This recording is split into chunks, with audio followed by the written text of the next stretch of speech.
പ്രിയമുള്ളവരെ, ഇത് ധ്യാനത്തിൻ്റെ 2-ാം ദിവസം. ഈശോയ്ക്ക് നമ്മൾ പൂർണ്ണമായിട്ടും പരിശുദ്ധ അമ്മ വഴി സമർപ്പിച്ചിട്ടിരിക്കുന്ന ദിവസം. നമ്മളുടേതായിട്ടുള്ള എല്ലാ മേഖലകളിലും, നമ്മുടെ എല്ലാ ജീവിത സാഹചര്യങ്ങളിലും ചില കെട്ടുകൾ അഴിയുന്ന ദിവസമാണ് നമ്മുടെ ഈ ധ്യാനത്തിൻ്റെ 2-ാം ദിവസം. കാരണം ഇന്ന് വിശുദ്ധ കുമ്പസാരത്തിൻ്റെ ദിവസമാണ്. അഴിയപ്പെടാത്ത ചില കെട്ടുകളും ചില ചങ്ങലകളും അഴിയണമെങ്കിൽ അതിനൊറ്റ വഴിയേ ഉള്ളൂ. വിശുദ്ധ കുമ്പസാരം എന്ന് പറയുന്ന ഏറ്റവും വലിയ വിടുതൽ ശുശ്രൂഷ നമ്മൾ ചെയ്യുന്ന, നമുക്ക് തന്നെ ചെയ്യാൻ പറ്റുന്നൊരു വിടുതൽ ശുശ്രൂഷയാണ് വിശുദ്ധ കുമ്പസാരം.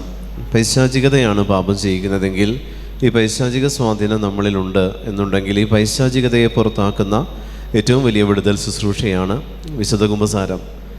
പാപങ്ങൾ ഏറ്റുപറയുന്ന വ്യക്തിയെ സംബന്ധിച്ചവൻ സാത്താൻ്റെ ഏറ്റവും വലിയ ശത്രുവാണ്. പാപങ്ങൾ ഏറ്റുപറയുക.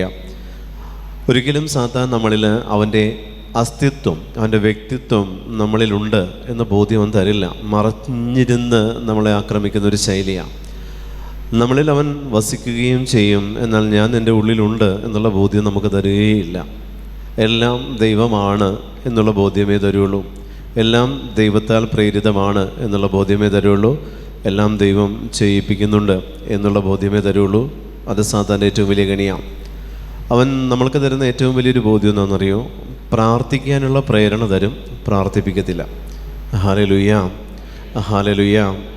നാളെ ഒരു 50 കൊന്ത ചെല്ലണം, ഇങ്ങനെ തീരുമാനം എടുത്ത് നമ്മളിങ്ങനെ മുറുകി ഇങ്ങനെ ഇരിക്കും, ടൈറ്റായിട്ടിരിക്കും. നാളെ ചെല്ലില്ല. വീണ്ടും നമ്മളോട് പറയും ജപമാല ചൊല്ലണ്ട, നന്മ നിറഞ്ഞ മറിയമേ മാത്രം ചൊല്ലിയാൽ മതി. അതാകുമ്പോൾ തുടർച്ചയായിട്ട് ചൊല്ലിക്കൊണ്ടിരിക്കാം. അത് ചെല്ലിക്കത്തില്ല. ഇങ്ങനെ തീരുമാനങ്ങൾ എടുപ്പിക്കുകയും പ്രാർത്ഥിക്കാൻ സമ്മതിക്കാതിരിക്കുകയും ചെയ്യുന്ന അരൂപി അവൻ്റേതാണ്. അങ്ങനെ ഒരു ചിന്ത നിങ്ങളുടെ ഉള്ളിലുണ്ടെങ്കിൽ അത് ദൈവത്തിൽ നിന്നല്ല, അത് പിശാചിൽ നിന്നാണ്. നമ്മൾക്ക് അങ്ങനെ വരുമ്പോൾ നമ്മളുടെ ഉള്ളിലൊരു തോട്ട്സ്, ഒരു ചിന്ത നമ്മൾക്ക് തന്നെ രൂപപ്പെടും. ഞാൻ നല്ല പ്രേയർഫുള്ളാണ്, എപ്പോഴും ദൈവമേ എന്നൊരു വിചാരം എനിക്കുണ്ട് എന്നുള്ളൊരു ചിന്ത നമ്മുടെ ഉള്ളിൽ രൂപപ്പെടുത്താൻ സാത്താൻ്റെ ആ കുതന്ത്രത്തിന് പറ്റും. അപ്പോൾ നമ്മൾ വിചാരിക്കും നമ്മൾ പ്രാർത്ഥിക്കുന്നൊരു വ്യക്തിയാണല്ലോ എന്നുള്ളൊരു ചിന്തയിൽ നമ്മൾ നമ്മുടെ ജീവിതം മുന്നോട്ട് കൊണ്ടുപോവുകയും ചെയ്യും. നമ്മൾ വലിയ വലിയ തീരുമാനങ്ങളെടുക്കും, പ്രാർത്ഥനയെക്കുറിച്ച് വലിയ തീരുമാനങ്ങളെടുക്കും, ചെറിയൊരു കാര്യം പോലും ചെയ്യുകയുമില്ല. വലിയ ഉപവാസങ്ങളൊക്കെ പ്രഖ്യാപിക്കും, ഒരു നേരം പോലും പട്ടിണി കിടക്കത്തുമില്ല. പ്രിയപ്പെട്ട ദൈവജനമേ, അതുപോലെ നമ്മൾ രാത്രി ഉണർന്നിരുന്ന് പ്രാർത്ഥിക്കണം എന്നൊക്കെ വിചാരിക്കും, ഒന്നും നടക്കില്ല. ഇങ്ങനെ എല്ലാ തീരുമാനങ്ങളും നമ്മളെ കൊണ്ട് എടുപ്പിക്കുകയും ഒന്നും നമ്മളെ കൊണ്ട് ചെയ്യിക്കാതിരിക്കുകയും ചെയ്യുന്നതാണ് അവൻ്റെ രീതി. അപ്പോൾ നമ്മൾ തീരുമാനങ്ങൾ പ്രാർത്ഥനയുടെ തീരുമാനങ്ങളായതുകൊണ്ട് തന്നെ സ്വയം നമ്മളെ തന്നെ വിലയിരുത്തുന്നതും നമ്മളെ തന്നെ മറ്റുള്ളവരുടെ മുമ്പിൽ നമ്മൾ പ്രസൻറ്റ് ചെയ്യുന്നതും നമ്മൾ ഭയങ്കര പ്രേയർഫുള്ളാണെന്നാണ്. അല്ല, നമ്മളാരും പ്രാർത്ഥിക്കുന്ന ഒരു പ്രേയർഫുള്ളായിട്ടുള്ള ഒരു പേഴ്സൺ ഞാൻ ഈ കൂട്ടത്തിൽ ഇന്നലെ കണ്ടതിൽ ആരെയും കാണാൻ പറ്റിയിട്ടില്ല. കാരണം നമ്മൾ പ്രാർത്ഥിക്കുന്നു എന്ന് പറയുന്നതിൽ പോലും വെള്ളം ചേർക്കുന്നുണ്ട്. അപ്പോൾ അതുകൊണ്ട് തന്നെ പ്രാർത്ഥന എന്ന് പറയുന്നത് അതല്ല എന്ന് ഞാൻ ഇന്നലെ പറഞ്ഞു. നമ്മൾ പ്രാർത്ഥിക്കാൻ തീരുമാനമെടുക്കുന്നത് പൈശാചികവും പ്രാർത്ഥിക്കുന്നത് ദൈവികവുമാണ്. ഹല്ലേലൂയ. ദൈവമാണ് നിന്നെ കൊണ്ട് പ്രാർത്ഥിപ്പിക്കുന്നതെങ്കിൽ അവിടെ ഒരു ഡിസിഷൻ ഇല്ല, നീ ചെയ്യുകയേ ഉള്ളൂ. അവിടെ ഒരു തീരുമാനങ്ങളൊന്നുമില്ല, നേരെ പ്രാർത്ഥിച്ചുകൊണ്ട് കൊണ്ട് തുടങ്ങും. അത് തന്നെ.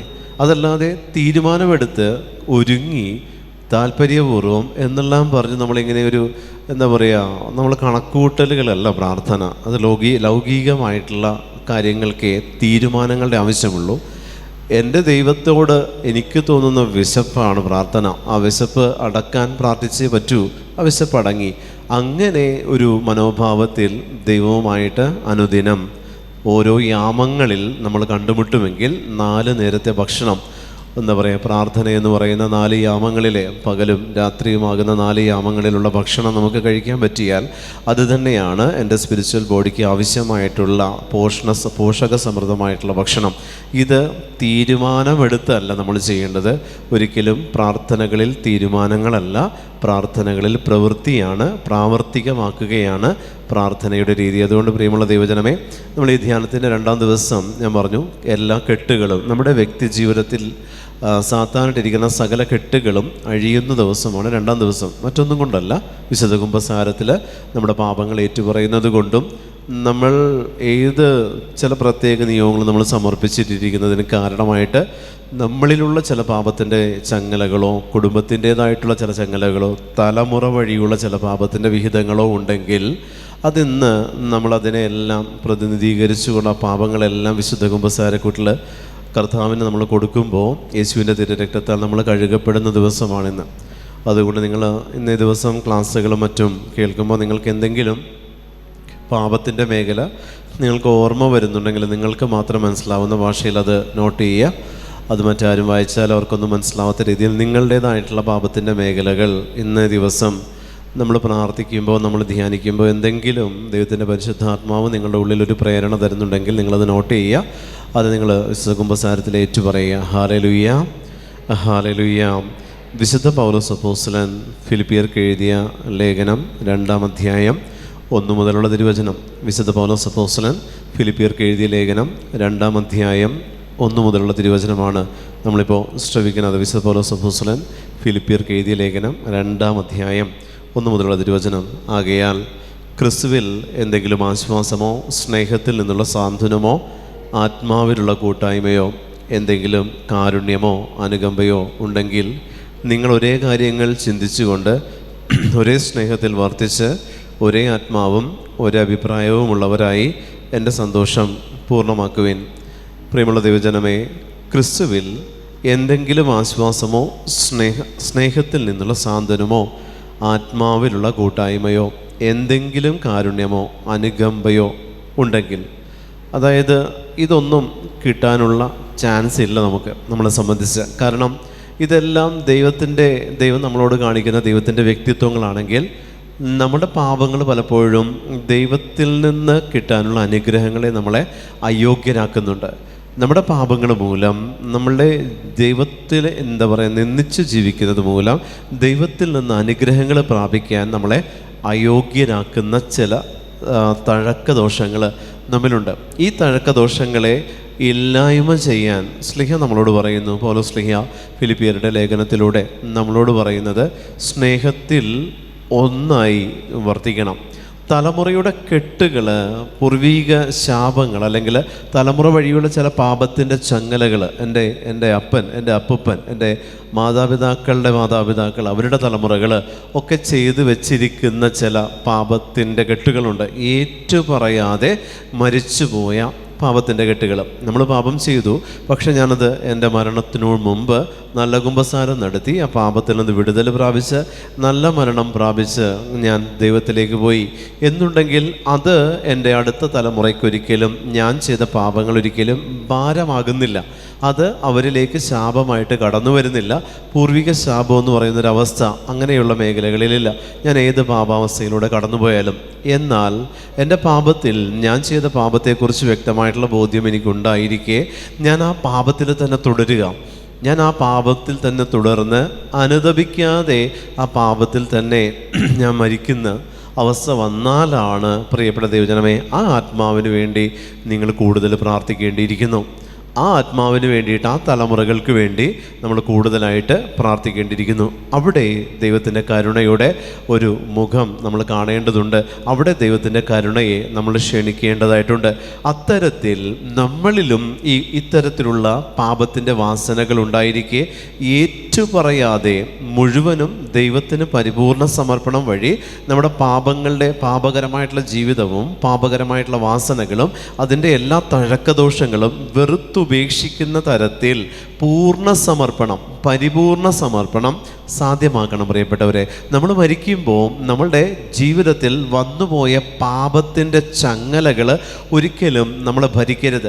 നമ്മൾ മരിക്കുന്ന സമയത്ത് നമ്മൾ ഈശോ, മറിയം, യൗസേപ്പേ എന്നുള്ള നാമങ്ങൾ ഉച്ചരിച്ചുകൊണ്ട് മരിക്കാനുള്ള കൃപ നമ്മൾ ചോദിച്ച് നല്ല മരണത്തിന് വേണ്ടി നമ്മൾ ഒരുങ്ങേണ്ടത് ആവശ്യമാണ്. അത് നമ്മളുടെ പ്രായത്തിൻ്റെ അവസാനം എത്തിയിട്ട് ഒരുങ്ങാനുള്ളതല്ല. ചെറുപ്പം മുതൽ തന്നെ നമ്മൾ നല്ല മരണത്തിന് വേണ്ടി നമ്മൾ ഒരുങ്ങി പ്രാർത്ഥിക്കണം. ഞാനെല്ലാം ഈ പഠിക്കുന്ന സമയം മുതൽ ഈ നൽമരണത്തിൻ്റെ ജപം അന്നു മുതൽ ചൊല്ലിക്കൊണ്ടിരിക്കുന്നതാണ്, പഠിക്കുന്ന സമയം മുതൽ.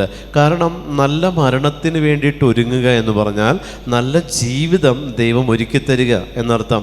നല്ല മരണം എന്ന് പറയുന്നത് ഒരു മൊത്തം ജീവിതത്തിൻ്റെ ആകെ തുകയാണ്, അല്ലെങ്കിൽ ഒരു നല്ല ജീവിതം ഞാൻ നയിച്ചതിൻ്റെ ഒരു ഔട്ട്പുട്ട് മാത്രമാണ് നല്ല മരണം എന്ന് പറയുന്നത്. അത് ആ ഫൈനൽ സ്റ്റേജിൽ ഞാൻ എല്ലാ പാപങ്ങളിലും ഏറ്റവും അവസാനം അനുതപിച്ചോളാം എന്ന് പറയുന്നൊരവസ്ഥയല്ല. മൊത്തം ഞാൻ നയിച്ച നല്ല ജീവിതത്തിൻ്റെ പര്യവസാനം മാത്രമാണ് നല്ല മരണം. അവസാനം മരണത്തിന് വേണ്ടിയിട്ടല്ല പ്രാർത്ഥിക്കേണ്ടത്. നല്ല ജീവിതം, ആരോഗ്യകരമായിട്ടുള്ള ജീവിതം മുന്നോട്ട് കൊണ്ടുപോകുന്ന അവസരത്തിലാണ് നല്ല മരണത്തെക്കുറിച്ച് നമ്മൾ ചിന്തിക്കേണ്ടത്. അങ്ങനെയുള്ള വ്യക്തികൾക്കൊരിക്കലും മരണസമയം ഭയപ്പെടുത്തുന്നതാവത്തില്ല. അങ്ങനെയുള്ള വ്യക്തികളെ സംബന്ധിച്ച് ഒരിക്കലും നമ്മുടെ മരണം നമ്മൾക്ക് ഒരിക്കലും എന്താ പറയുക, ദൈവമേ എൻ്റെ ആത്മാവ് നിൻ്റെ സന്നിധിയിലേക്ക് തന്നെ എത്തുമോ എന്നുള്ള ഒരു സംശയത്തോടുകൂടെ ദൈവത്തിൻ്റെ മുമ്പിൽ ഭയത്തോടുകൂടെ നമ്മളായിരിക്കേണ്ട അവസ്ഥ നമ്മളിൽ വരുന്നില്ല. അപ്പോൾ നമ്മളിൽ ചില പാപത്തിൻ്റെ ചങ്ങലകൾ, ചില പാപത്തിൻ്റെ തഴക്കദോഷങ്ങൾ നമ്മളിലുണ്ട് എന്നുണ്ടെങ്കിൽ പ്രിയമുള്ളവരെ, വെറുക്കണം, ഉപേക്ഷിക്കണം. പാപത്തെ വെറുക്കുകയും ഉപേക്ഷിക്കുകയും ചെയ്തെങ്കിൽ മാത്രമേ അതിൽ നിന്ന് പുറത്തു വരാൻ പറ്റുള്ളൂ. ചില പാപങ്ങൾ നമ്മൾ വെറുക്കും, ഉപേക്ഷിക്കില്ല. ചില പാപങ്ങൾ നമ്മൾ ഉപേക്ഷിക്കും, വെറുക്കില്ല. അങ്ങനെയുള്ളപ്പോൾ ഈ പാപത്തിൽ തന്നെ മരണം വരെ നമ്മൾ തുടർന്നുകൊണ്ട് പോകും.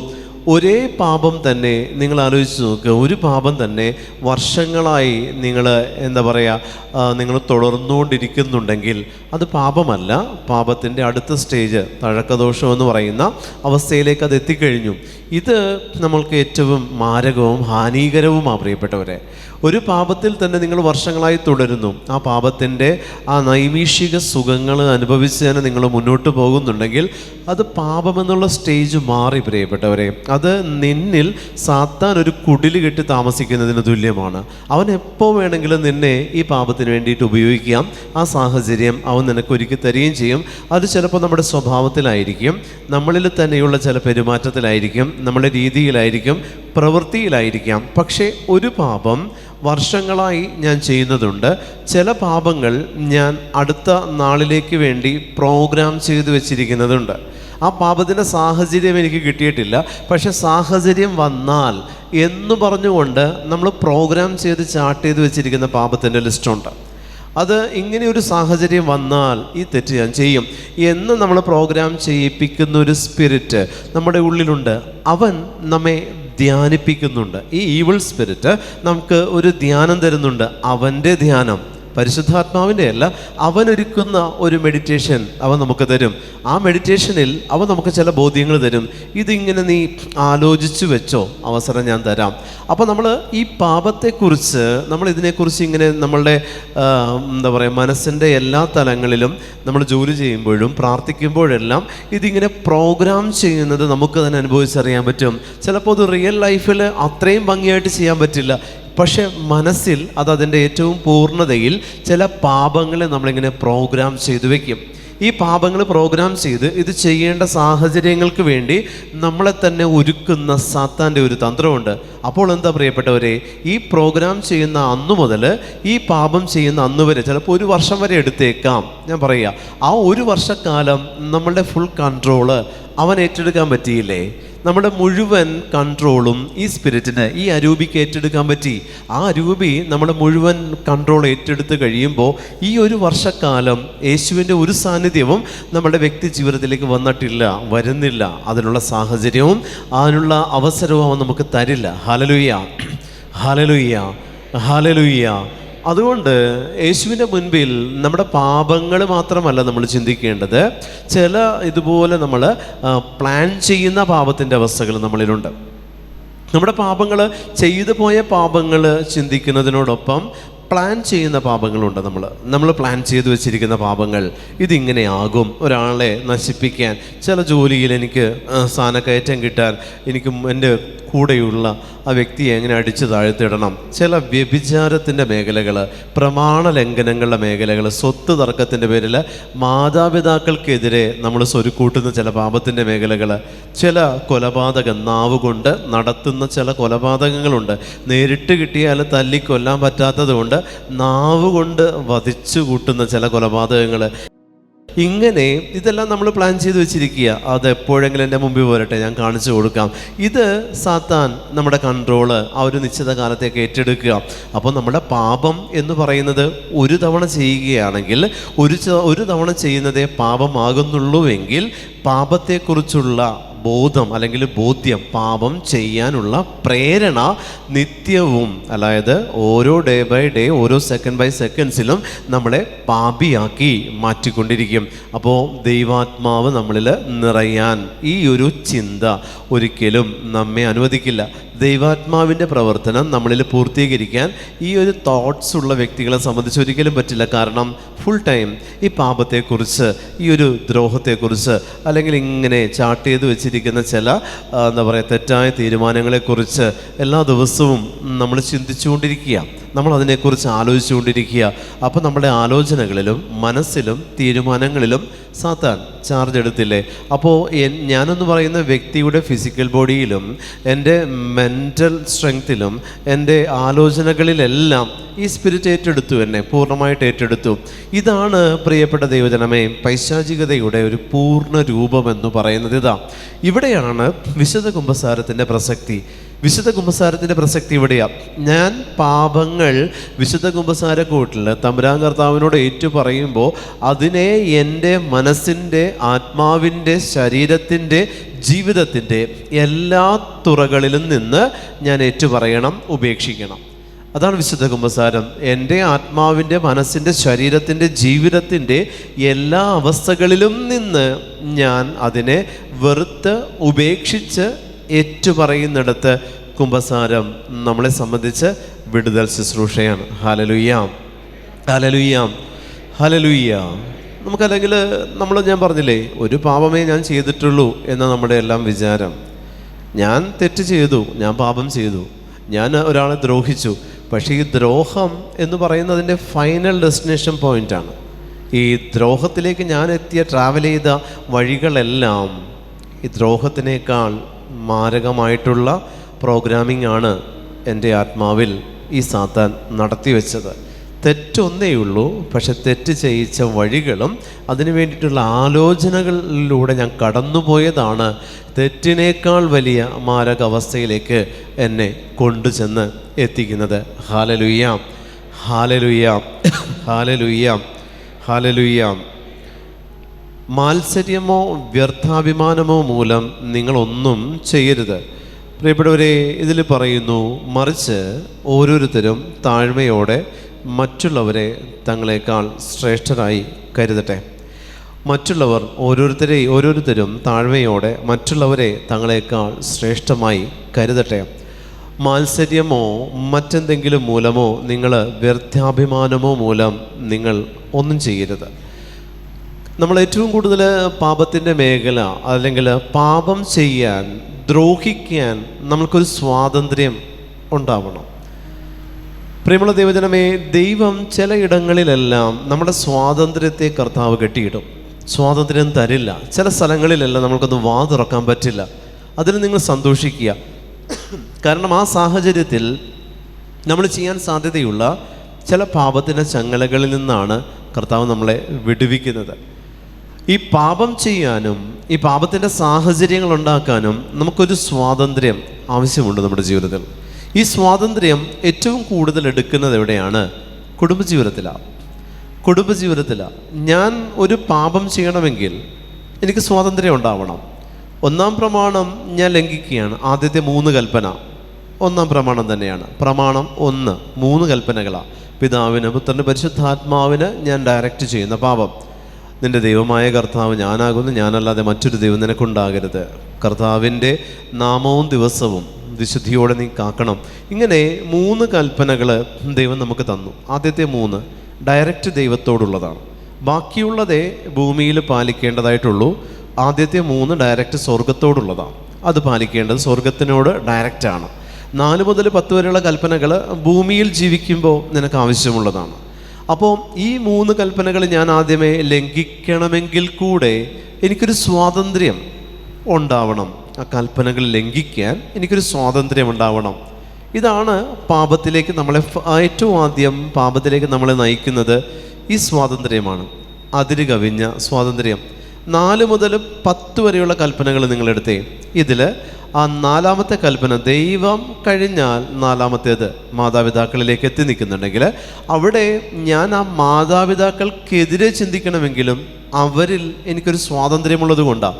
അവരെ ഞാൻ ദ്രോഹിക്കാൻ കാരണം എന്താ? അവരിൽ എനിക്കൊരു സ്വാതന്ത്ര്യമുള്ളത് കൊണ്ടാണ്. ഇവിടെയും ശ്ലീഹ നമ്മളെ ഉത്ബോധിപ്പിക്കുന്നത് മറ്റൊന്നുമല്ല, നിങ്ങളിലുള്ള മാത്സര്യമോ വ്യർത്ഥാഭിമാനമോ നിമിത്തം നിങ്ങളൊന്നും ചെയ്യരുത്. മാത്സര്യവും വ്യർത്ഥാഭിമാനവും കുടുംബത്തിൽ തന്നെ രൂപപ്പെടും പ്രിയപ്പെട്ടവരെ. കുടുംബത്തിൽ രൂപപ്പെട്ട് അത് പുറത്തേക്ക് ഒഴുകുന്നതാണ്. കുടുംബത്തിൽ അത് രൂപപ്പെടുന്നത് കാരണം ഈ കുടുംബത്തിൽ സ്നേഹം എവിടെ കുറയുന്നുവോ അവിടെ മാത്സര്യമുണ്ട്, അവിടെ അഭിമാനമുണ്ട്. എന്തഭിമാനം? വ്യർത്ഥാഭിമാനം അവിടെ ഉണ്ട് പ്രിയപ്പെട്ടവരെ. ഇത്തരത്തിൽ നമ്മൾ ദൈവത്തെ അറിയേണ്ട, ദൈവത്തെ കാണിച്ചു തന്ന മുഖങ്ങളിൽ നമ്മൾ സാത്താനെ കാണുന്നൊരവസ്ഥയിലേക്ക് വരും. നമ്മുടെ മാതാപിതാക്കളെ നമുക്ക് തമ്പുരാനെ കാണിച്ചു തന്നെങ്കിൽ ആ മാതാപിതാക്കളിൽ ദൈവത്തെ കാണുന്നതിന് പകരം നമ്മൾ അവരിൽ ശത്രുതാ മനോഭാവത്തോടെ കുടുംബത്തിനെതിരെ തിരിയുന്നൊരു സ്വാതന്ത്ര്യം നമുക്കുണ്ട്. ഈ സ്വാതന്ത്ര്യമാണ് പലപ്പോഴും അവർക്കെതിരെ തിരിയാൻ നമ്മളെ പ്രേരിപ്പിക്കുന്നത്. അങ്ങനെയുള്ളപ്പോൾ ദൈവമായ കർത്താവ് നമ്മളെ സംബന്ധിച്ച് ചില ഇടങ്ങളിലെല്ലാം ദൈവം നമ്മളെ ബ്ലോക്ക് ചെയ്യും. ഒന്നും ചെയ്യാൻ പറ്റാത്ത, പിടിച്ച് ചങ്ങലക്കിട്ടൊരവസ്ഥ പലപ്പോഴും നമുക്ക് തോന്നുന്നുണ്ടെങ്കിൽ, നമ്മൾക്കൊന്നും ചെയ്യാൻ പറ്റാത്ത ഒരു സ്വാതന്ത്ര്യം ഫീൽ ചെയ്യുന്നില്ലെങ്കിൽ, നമ്മളത് അടച്ചുപൂട്ടപ്പെട്ട അവസ്ഥ ഫീൽ ചെയ്യുന്നുണ്ടെങ്കിൽ അതിന് പുറകിലും കർത്താവിൻ്റെ കരുണയും പദ്ധതിയുമുണ്ട്. കാരണം ദൈവം ആഗ്രഹിക്കുന്നുണ്ട്, നീ ഇത് വിട്ടുപോകരുത്, ഈ പാപത്തിൽ നീ ആയിരിക്കരുത് എന്ന് ദൈവം ആഗ്രഹിക്കുന്നത് കൊണ്ടാണ് പ്രിയപ്പെട്ട ദൈവജനമേ പലയിടത്തും ഒരു ബ്ലോക്ക് ദൈവം തരും. പ്രാർത്ഥിച്ചു കൊണ്ടിരിക്കാനായിട്ട് ഒരു കാരണം ദൈവം തരും. ചില സാമ്പത്തിക മേഖലയിൽ അടവ് തരും. ആരോഗ്യം പൂർണ്ണതയിൽ ഫുൾ ഫങ്ഷൻ ചെയ്യില്ല. ആരോഗ്യം അത് എപ്പോഴും ഫുൾ ഫങ്ഷനിങ് ആയിരിക്കില്ല. നമ്മുടെ ഫിസിക്കൽ ബോഡി ഫുൾ ഫങ്ഷനിങ് ആയിരിക്കില്ല. ഏതെങ്കിലും ഒന്ന് പണിമുടക്കും. നമ്മുടെ ആരോഗ്യത്തിൽ ഏതെങ്കിലും ഒന്ന് പണിമുടക്കുന്നൊരവസ്ഥ ദൈവം നമുക്ക് തരുന്നതിന് വേണ്ടിയിട്ടാണെന്നറിയോ? ഈ സ്വാതന്ത്ര്യത്തെ ദൈവം നിഷേധിക്കുന്നത് വഴി പാപത്തിലേക്കുള്ള എൻ്റെ ദൂരത്തെ കർത്താവ് കൂട്ടിക്കൊണ്ടുവരും. പാപം ചെയ്യാനുള്ള ദൂരത്തെ കർത്താവ് കൂട്ടി എൻ്റെ ആത്മാവിനെ വിശുദ്ധിയിൽ കാത്തു സൂക്ഷിക്കുന്ന ദൈവത്തിൻ്റെ ഒരു പ്രവൃത്തിയാണ്. പ്രിയമുള്ള ദൈവജനമേ, ഈശോയ്ക്ക് കൊടുക്കുന്നതെല്ലാം നിങ്ങൾ കൊടുക്കാൻ മനസ്സ് കാണിച്ചില്ലെങ്കിൽ കർത്താവിനറിയാം അതങ്ങനെ പിടിച്ചു വാങ്ങണമെന്ന്. തമ്പുരാനറിയാം. ഈശോയ്ക്ക് കൊടുക്കാനുള്ളതെല്ലാം നിങ്ങൾ നിറഞ്ഞ മനസ്സോടുകൂടെ കൊടുത്തില്ലെങ്കിൽ അതെങ്ങനെ പിടിച്ചു വാങ്ങണമെന്നുള്ളത് തമ്പുരാനറിയാം. അവനത് പിടിച്ചു വാങ്ങുക തന്നെ ചെയ്യും. ഹല്ലേലൂയ. അഭിഷേകത്തോടെ ഹല്ലേലൂയ. ഈശോയ്ക്ക് നമ്മൾ വെച്ച് കൈമാറണം നമ്മുടെ ജീവിതത്തെ. കാരണം അവൻ തന്ന ജീവിതമാണ്, അവൻ തന്ന ജീവനാണ്. അപ്പോൾ പ്രമാണ ലംഘനങ്ങൾ നമ്മുടെ ജീവിതത്തിലുണ്ടെങ്കിൽ ആദ്യത്തെ 3 കൽപ്പന നിങ്ങൾ ചെയ്തു പോയിട്ടുണ്ടെങ്കിൽ ഈശോ നമ്മളോട് പറയുന്നു, കൽപ്പനയുടെ ലംഘനം നിങ്ങളുടെ ജീവിതത്തിൽ വന്നു പോയിട്ടുണ്ടെങ്കിൽ പ്രിയപ്പെട്ട ദൈവജനമേ, അതിന് ഒരു നിമിഷം പോലും പാഴാക്കാതെ നിങ്ങൾ ഏറ്റുപറഞ്ഞ് പൊറുതി വാങ്ങണം. കാരണം അത് നീ നേരിട്ട് സ്വർഗത്തിനെതിരെ ചെയ്യുന്ന പാപമാണ്. നേരിട്ട് സ്വർഗത്തിനെതിരെ ചെയ്യുന്നതാണ്. ബാക്കി 4 മുതൽ 10 വരെ ദൈവത്തിൻ്റെ മുഖം കാണാൻ നിനക്ക് അവസരം കിട്ടിയ വ്യക്തികളോട് നീ ചെയ്യുന്ന പാപങ്ങളാണ്. തലം വ്യത്യാസമുണ്ട്, പാപത്തിൻ്റെ തലം വ്യത്യാസമുണ്ട്. ഇവിടെ ഞാൻ ഈ പാപം നേരിട്ട് എൻ്റെ ദൈവമായ കർത്താവിനോട് ഞാൻ ഈ 1, 2, 3 കൽപ്പനകളുടെ ലംഘനങ്ങളിലൂടെ ഞാൻ കടന്നു പോകുമ്പോൾ പ്രിയമുള്ള ദൈവജനമേ, എന്നിൽ 1-ാം പ്രമാണം ലംഘിച്ച ഒരു വ്യക്തിയെ സംബന്ധിച്ച് അവൻ്റെ ജീവിതത്തിൽ പ്രാർത്ഥനയിലേക്ക് തിരിച്ചു വരാൻ ഒത്തിരി ബുദ്ധിമുട്ടും. 1-ാം പ്രമാണം ലംഘിച്ച ആദ്യത്തെ 3 കൽപ്പനകൾ ലംഘിക്കുന്ന വ്യക്തികളെ സംബന്ധിച്ച് അവർക്ക് മറ്റെന്തെങ്കിലും ഒരു ആവശ്യത്തിൽ അവർക്ക് പ്രാർത്ഥിച്ച് നേടാൻ ഉള്ള മനസ്സ് അവർക്കുണ്ടാവില്ല. അവർ പ്രാർത്ഥിച്ച് എന്തെങ്കിലും ഒരു കാര്യം നേടാൻ നോക്കിയാലും അവരതിൽ നേരെ പരാജയപ്പെട്ട് വീണുപോകും. എന്തെങ്കിലും ഒരു കാര്യം പ്രാർത്ഥിച്ച് നേടാൻ അവർ ശ്രമിച്ചാൽ അവർ കുത്തനെ താഴെ വീഴും. അവർക്കത് നേടിയെടുക്കാൻ പറ്റില്ല, ഒരിക്കലും സാധിക്കത്തില്ല. കാരണം 1, 2, 3 കൽപ്പനകളുടെ ലംഘനം ഞാൻ പറഞ്ഞില്ലേ, നേരിട്ട് നിന്നെ സൃഷ്ടിച്ചവനെതിരെ നീ ചെയ്യുന്നതാണ്. നിന്നെ സൃഷ്ടിച്ചവനെതിരെ നീ ചെയ്യുന്നതാണ് ആദ്യത്തെ 3. നിന്നെ സൃഷ്ടിച്ച് നിന്നെ പരിപാലിക്കുന്ന, നിന്നെ വഴി നടത്തുന്ന നിൻ്റെ ദൈവത്തിനെതിരെ നീ ചെയ്യുന്ന പാപത്തിൻ്റെ ചങ്ങലയാണ് പ്രിയപ്പെട്ടവരെ. അത്തരത്തിൽ ദൈവത്തിന് കൊടുക്കേണ്ട 1-ാം സ്ഥാനം നമ്മുടെ വ്യക്തി ജീവിതത്തിൽ മറ്റേതെങ്കിലും അവസരത്തിലേക്ക്, മറ്റേതെങ്കിലും വ്യക്തികളിലേക്ക്, സ്വാധീനങ്ങളിലേക്ക്, ആരാധനകളിലേക്ക് പോയിട്ടുണ്ടോ? ദൈവത്തിൻ്റെ മുമ്പിൽ തിരിച്ചു വരാൻ നിങ്ങളൊരു ശ്രമം നടത്തണേ. ദൈവത്തിൻ്റെ മുമ്പിൽ തിരിച്ചു വരാൻ നിങ്ങളൊരു ശ്രമം നടത്തിയില്ലെങ്കിൽ പ്രിയപ്പെട്ട ദൈവജനമേ, നിങ്ങൾക്ക് അനുഗ്രഹങ്ങൾ പ്രാപിക്കാൻ പറ്റില്ല. 1-ാം പ്രമാണം ലംഘിച്ചിട്ടുണ്ടെങ്കിൽ, ഈ 3 കൽപ്പന ലംഘിച്ചിട്ടുണ്ടെങ്കിൽ നിങ്ങളുടെ ജീവിതത്തിൽ 2 അറ്റം കൂട്ടിമുട്ടിക്കാൻ നിങ്ങൾ പാടുപെടും. നിങ്ങളുടെ ജീവിതത്തിൽ വരുമാന മേഖലകൾ ഓപ്പൺ ചെയ്ത് കിട്ടില്ല പ്രിയപ്പെട്ടവരെ. 4 മുതൽ 10 വരെയുള്ള കൽപ്പനകളുടെ ലംഘനങ്ങളിൽ വരുന്നതിനേക്കാൾ ഈ മേഖലയിൽ നിങ്ങൾ വീഴ്ച വരുത്തിയാൽ നിങ്ങൾ ആഗ്രഹിക്കുന്ന ലെവലിൽ നിങ്ങളുടെ ജീവിതം മുന്നോട്ട് പോവില്ല. ആധാരത്തിലുണ്ട്, അത്താഴത്തിലില്ല എന്ന് പറയുന്ന അവസ്ഥയായിരിക്കും. എല്ലാവരും നോക്കുമ്പോൾ എല്ലാ സൗകര്യവും ഉള്ളതുപോലെ തോന്നും, എന്നാൽ ആ വ്യക്തിയുടെ ജീവിതത്തിൽ ഒന്നും ഉണ്ടാവുകയില്ല. അത് ഒന്നാം പ്രമാണ ലംഘനത്തിൻ്റെ ആഫ്റ്റർ എഫക്റ്റാണ്. ഒന്നാം പ്രമാണം ലംഘിച്ച് ജീവിച്ചാൽ ആ കുടുംബത്തിൽ നല്ലൊരു വിവാഹബന്ധം വരില്ല, ഭവന നിർമ്മാണം നടക്കില്ല. 3, തൊഴിൽ മേഖല, വരുമാന മേഖല അടഞ്ഞു കിടക്കും. ഇത് 3ഉം ക്ലോസ്ഡ് ആയിരിക്കും. ഇത് ഒരു കാലത്തും ഓപ്പൺ ആവില്ല. ആ വ്യക്തിയെ സംബന്ധിച്ച്, ലംഘിക്കുന്ന കുടുംബത്തെ സംബന്ധിച്ച് ഈ 3 മേഖലകൾ എക്കാലവും അടഞ്ഞു കിടക്കും, തുറക്കപ്പെടില്ല. കാരണം ദൈവത്തിൻ്റെ മുൻപിൽ നീ മുട്ടുകുത്തുമ്പോൾ ദൈവം നിനക്ക് പ്രൊവൈഡ് ചെയ്യുന്ന ഈ 3 കാര്യങ്ങൾ, അതായത് നിൻ്റെ ജീവിതത്തിൽ നിനക്ക് ഇണയും തുണയുമായിട്ടൊരു പെൺകുട്ടി, ഒരു പുരുഷൻ, ഒരു സ്ത്രീ കടന്നു വരേണ്ടതായിട്ടുണ്ട്. അതായത് വിവാഹം എന്ന് പറയുന്ന ആദ്യം സ്ഥാപിക്കപ്പെട്ട കൂദാശ സ്ഥാപിക്കപ്പെടേണ്ടതുണ്ട്. അതാണ് നിൻ്റെ ജീവിതത്തിൽ നിന്നെ ദൈവത്തോട് അടുപ്പിക്കുന്ന ഏറ്റവും വലിയ ഘടകമെന്ന് പറയുന്നത് കൂദാശകളാണ്. 7 കൂദാശകളിലൂടെ 7 ചങ്ങല കൊണ്ട് ദൈവവുമായിട്ട് നീ ബന്ധിക്കപ്പെട്ടിരിക്കുക. അപ്പോൾ ഇതിൽ ഈ വിവാഹം എന്ന് പറയുന്ന കൂദാശ നിൻ്റെ ജീവിതത്തിൽ ആശീർവദിക്കപ്പെടാൻ നമ്മുടെ തലമുറകളിൽ ഒന്നാം പ്രമാണം ലംഘിച്ച് ജീവിച്ച് അത് ഏറ്റുപറയാതെ മരണപ്പെട്ടു പോയ വ്യക്തികളുടെ ആത്മാക്കൾ, അവർക്ക് വേണ്ടി നമ്മൾ പ്രാർത്ഥിച്ച് അവർക്ക് സ്വർഗം വാങ്ങി കൊടുക്കണം പ്രിയപ്പെട്ടവരെ. അതിനുശേഷം ഇങ്ങോട്ടുള്ള തലമുറകൾ നിങ്ങൾ എടുത്തു നോക്കിക്കോ, വിവാഹ തടസ്സം കൂടുതലായിരിക്കും. വിവാഹ തടസ്സത്തിൻ്റെ അസ്വസ്ഥതകൾ എന്താ പറയുക, എങ്ങനെയെല്ലാം ആലോചിച്ചാലും നടക്കില്ല. ഓവർ ക്വാളിഫിക്കേഷൻ ഉണ്ടാവും. ചിലപ്പോൾ മറ്റ് വധുവിൻ്റെ വരൻ്റെ വീട്ടുകാർ ആഗ്രഹിക്കുന്നതിനേക്കാൾ കൂടുതൽ ഈ വ്യക്തിക്ക് ഉണ്ടാകും, പക്ഷേ നടക്കില്ല, ബ്ലോക്കായിരിക്കും. ഇങ്ങനെയുള്ള കുടുംബങ്ങളിൽ വരുമാന മേഖല എപ്പോഴും അടഞ്ഞു കിടക്കും. വരുമാന മേഖല ഓപ്പൺ ആവില്ല.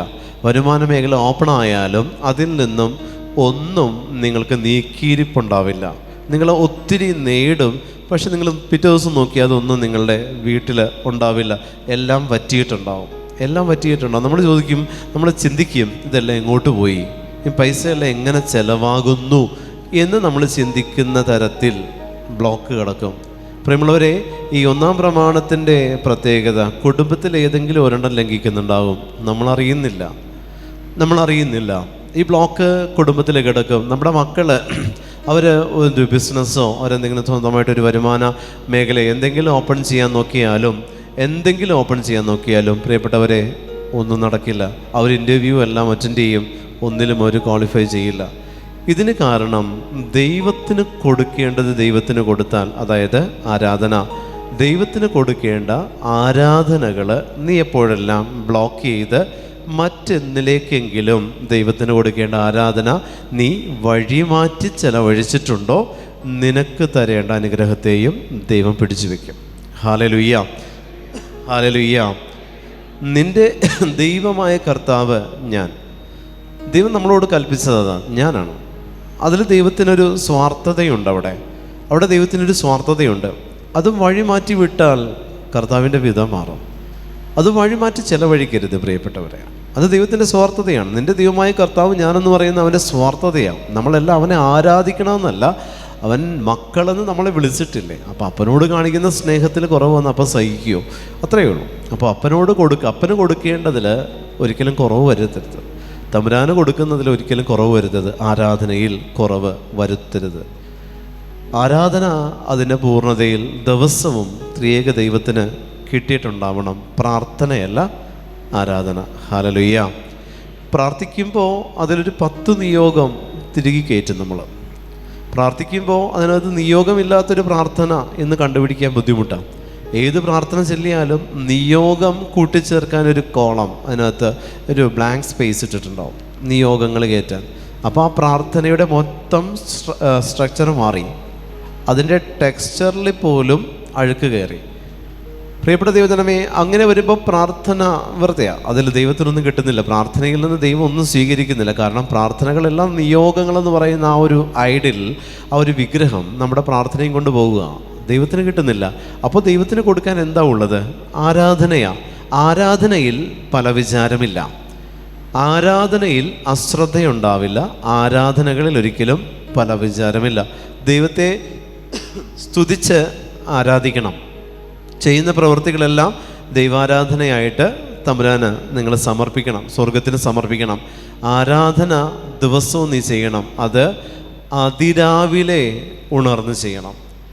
അതിരാവിലെ ഉണർന്ന് നീ ദൈവത്തെ ആരാധിക്കുമെന്നുണ്ടെങ്കിൽ കർത്താവ് നിൻ്റെ ജീവിതത്തിൻ്റെ അതിരാവിലെ എന്ന് പറയുന്ന അവസ്ഥയിൽ നിനക്ക് എല്ലാ കാര്യങ്ങളും ദൈവം ഒരുക്കി തരും, കുറവ് വരില്ല. അതിരാവിലെ ഉണർന്ന് ദൈവത്തെ ആരാധിക്കാത്ത കുടുംബങ്ങളിലെല്ലാം പ്രിയപ്പെട്ടവരുടെ അവർക്ക് അവരുടേതായിട്ടുള്ള ചില ദൈനംദിന ആവശ്യങ്ങളെല്ലാം ബ്ലോക്ക് ചെയ്യപ്പെടും. എന്നാൽ ഇവർക്കെല്ലാം ഉണ്ടാകും, സാഹചര്യങ്ങളുണ്ടാകും, പക്ഷെ സ്വന്തമായിട്ടൊന്നും ഉണ്ടാവില്ല. ഞാൻ പറഞ്ഞില്ലേ, ആധാരത്തിലുണ്ട് അത്താഴത്തിലില്ല എന്ന് പറയുന്നൊരവസ്ഥയാണ്. അപ്പോൾ ഇതെല്ലാം നമ്മൾ ചിന്തിക്കുക, ഇതെല്ലാം എനിക്കുണ്ടല്ലോ, പക്ഷെ ഇതൊന്ന് കൂട്ടിമുട്ടിക്കാൻ, ഇതൊന്ന് കണക്ട് ചെയ്ത് അതിൻ്റെ പൂർണ്ണതയിലെത്തിക്കാൻ നമുക്ക് പറ്റാത്ത മേഖല നമ്മിൽ വരാൻ കാരണം ഒന്നാം പ്രമാണം ലംഘനമാണ്. കർത്താവിൻ്റെ നാമം വൃഥ പ്രയോഗിക്കുന്നത് കൊണ്ടും അവൻ്റെ ദിവസം പരിശുദ്ധമായിട്ട് ആചരിക്കാത്തത് കൊണ്ടുമാണ്. അതായത് ഈ ദൈവത്തിന് പ്രതിഷ്ഠിക്കപ്പെട്ടിട്ടുള്ളവരാണോ നിങ്ങൾ ദേവാലയത്തിലുണ്ടാവണം. അൾത്താരയിൽ കർത്താവിനെ കണ്ടുമുട്ടണം എല്ലാ ദിവസവും. കർത്താവിനെ കണ്ടുമുട്ടിയിട്ടില്ലെങ്കിൽ കർത്താവും പല വഴികളിലും ഒരു പരിചയമില്ലാത്തവനെ പോലെ ഈശോയും നടന്നു പോകുന്നുണ്ടാവും. ചിലപ്പോൾ നമ്മൾ നീറ് നിൽക്കുന്ന സമയത്തും ഈശോ അവിടെ അടുത്ത് നിൽക്കും, കർത്താവിൻ്റെ അടുത്തേക്ക് നമ്മൾ വരില്ല. നിങ്ങളൊന്ന് ആലോചിച്ച് നോക്കി, ഈശോ അത്രയും എന്താ പറയുക, തിരമാലയിൽ ആ വള്ളം ആടി ഉലയുമ്പോൾ ഈശോ വള്ളത്തിൽ സുഖമായിട്ട് കിടന്നുറങ്ങിയെന്നാണ് പറയുന്നത്. നടക്കാത്ത കാര്യമാണ്. കർത്താവെ ഞങ്ങൾ മുങ്ങി താഴാൻ പോകും, നീ സുഖമായിട്ട് കിടന്നുറങ്ങുന്നു. ഉറങ്ങാൻ പറ്റുമോ? ഉറങ്ങാൻ പറ്റില്ല. കർത്താവ് ഉറക്കം നടിക്കുന്നതാണ് പലപ്പോഴും. കാരണം ഇവർ കർത്താവ് ഗെത്സമേനിയിലെത്തുമ്പോൾ ഇവരും കിടന്നുറങ്ങുമെന്നുള്ളത് ഈശോയ്ക്കറിയാം. കർത്താവ് രക്തം വിയർത്ത് പ്രാർത്ഥിക്കുന്ന സമയത്ത് ഇവർ കിടന്നുറങ്ങാനുള്ളതാണ്. അതുകൊണ്ട് ഇവർക്കൊരാവശ്യം വന്നപ്പോൾ ഈ വെള്ളം മുഴുവൻ കർത്താവിൻ്റെ മുഖത്തും ദേഹത്തും ഒക്കെ കടലിലെ വെള്ളം വന്ന് വീഴുന്നുണ്ട്. പക്ഷേ ഈശോ സുഖമായിട്ട് കിടന്നുറങ്ങി. അമരത്ത് തലയിണ വെച്ച് കിടന്നുറങ്ങിയെന്നാണ്. അതായത് നിദ്രയുടെ പൂർണ്ണ അവസ്ഥയിൽ കർത്താവ് കിടന്നു. ചില ജീവിത ചുറ്റുപാടുകളിലും ജീവിത സാഹചര്യങ്ങളിലും നമ്മൾ വിചാരിക്കും ഈശോ എന്താ ഒന്നും ചെയ്യാത്തത്.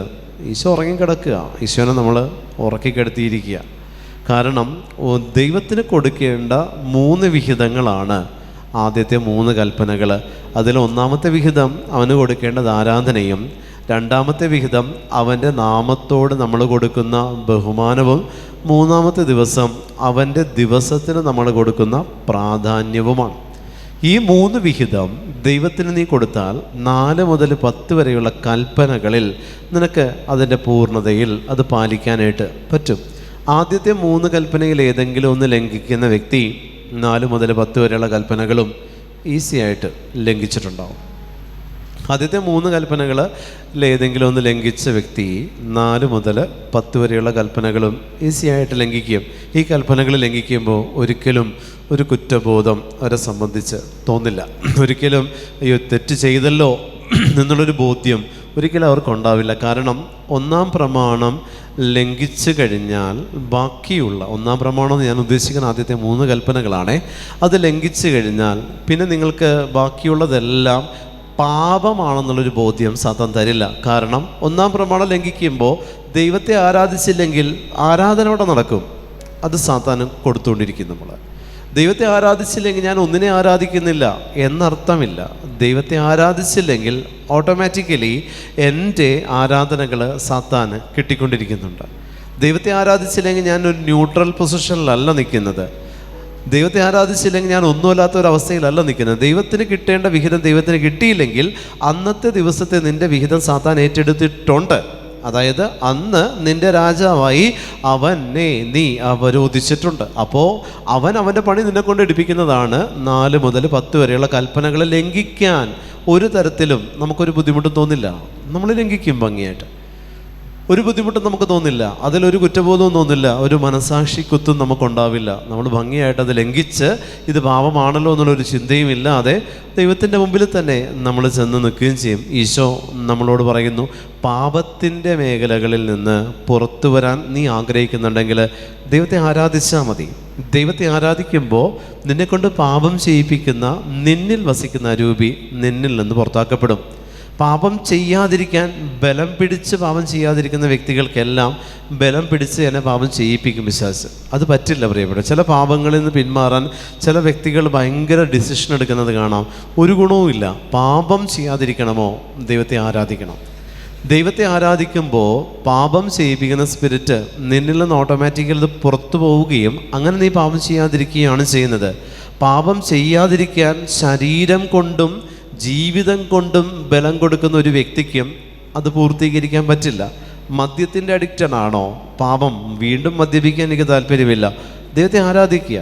അഡിക്ഷൻ എന്ന് പറയുന്ന അരൂപി നിന്നിൽ വസിക്കുന്നതുകൊണ്ടാണ് നീ അത് കഴിക്കുന്നത്. വ്യഭിചാര ദുർബോധം നിന്നിലുള്ളത് കൊണ്ടാണ് നീ വ്യഭിചാരത്തിന് തുല്യമായിട്ടുള്ള പ്രവൃത്തികൾ ചെയ്യുന്നത്. നിനക്ക് മാതാപിതാക്കളോട് വെറുപ്പ് വരാൻ കാരണം ആ അരൂപി നിന്നിൽ വസിക്കുന്നതുകൊണ്ടാണ്. ഇത്രയും കാര്യങ്ങൾ നിന്നിൽ വസിക്കാൻ കാരണം എന്താ? നീ ദൈവത്തെ ആരാധിക്കാത്തതുകൊണ്ടാണ്. ദൈവത്തെ ആരാധിക്കുന്ന വ്യക്തിക്ക് ചുറ്റും ദൈവത്തിൻ്റെ മാലാഖമാര് കാവൽ നിൽക്കും. 34-ാം സങ്കീർത്തകൻ പറയുന്നത് പോലെ കർത്താവിൻ്റെ ഭക്തരുടെ ചുറ്റും ദൈവത്തിൻ്റെ സൈന്യമുണ്ട്. കർത്താവിൻ്റെ ഭക്തി കാണിക്കുന്നിടത്താണ് പ്രിയപ്പെട്ടവരെ ഈ അരൂപികൾ നമ്മളെ വിട്ടുപോകുന്നത്. അതല്ലാതെ പാപം ചെയ്യാതിരിക്കാൻ നിങ്ങൾ ഒരുപാട് ബലം കൊടുക്കണ്ട. അത് വെറുതെ വിഡിത്തമാണ്. പാപം ചെയ്യും. ദൈവത്തെ ആരാധിക്കാതിരിക്കുകയും പാപം ചെയ്യാതിരിക്കാൻ പരിശ്രമിക്കുകയും ചെയ്യുന്നത് വിഡിത്തമാണ്. ദൈവത്തെ ആരാധിച്ചാൽ മാത്രം മതി. പാപം ചെയ്യാതിരിക്കാൻ നീ നോക്കണ്ട.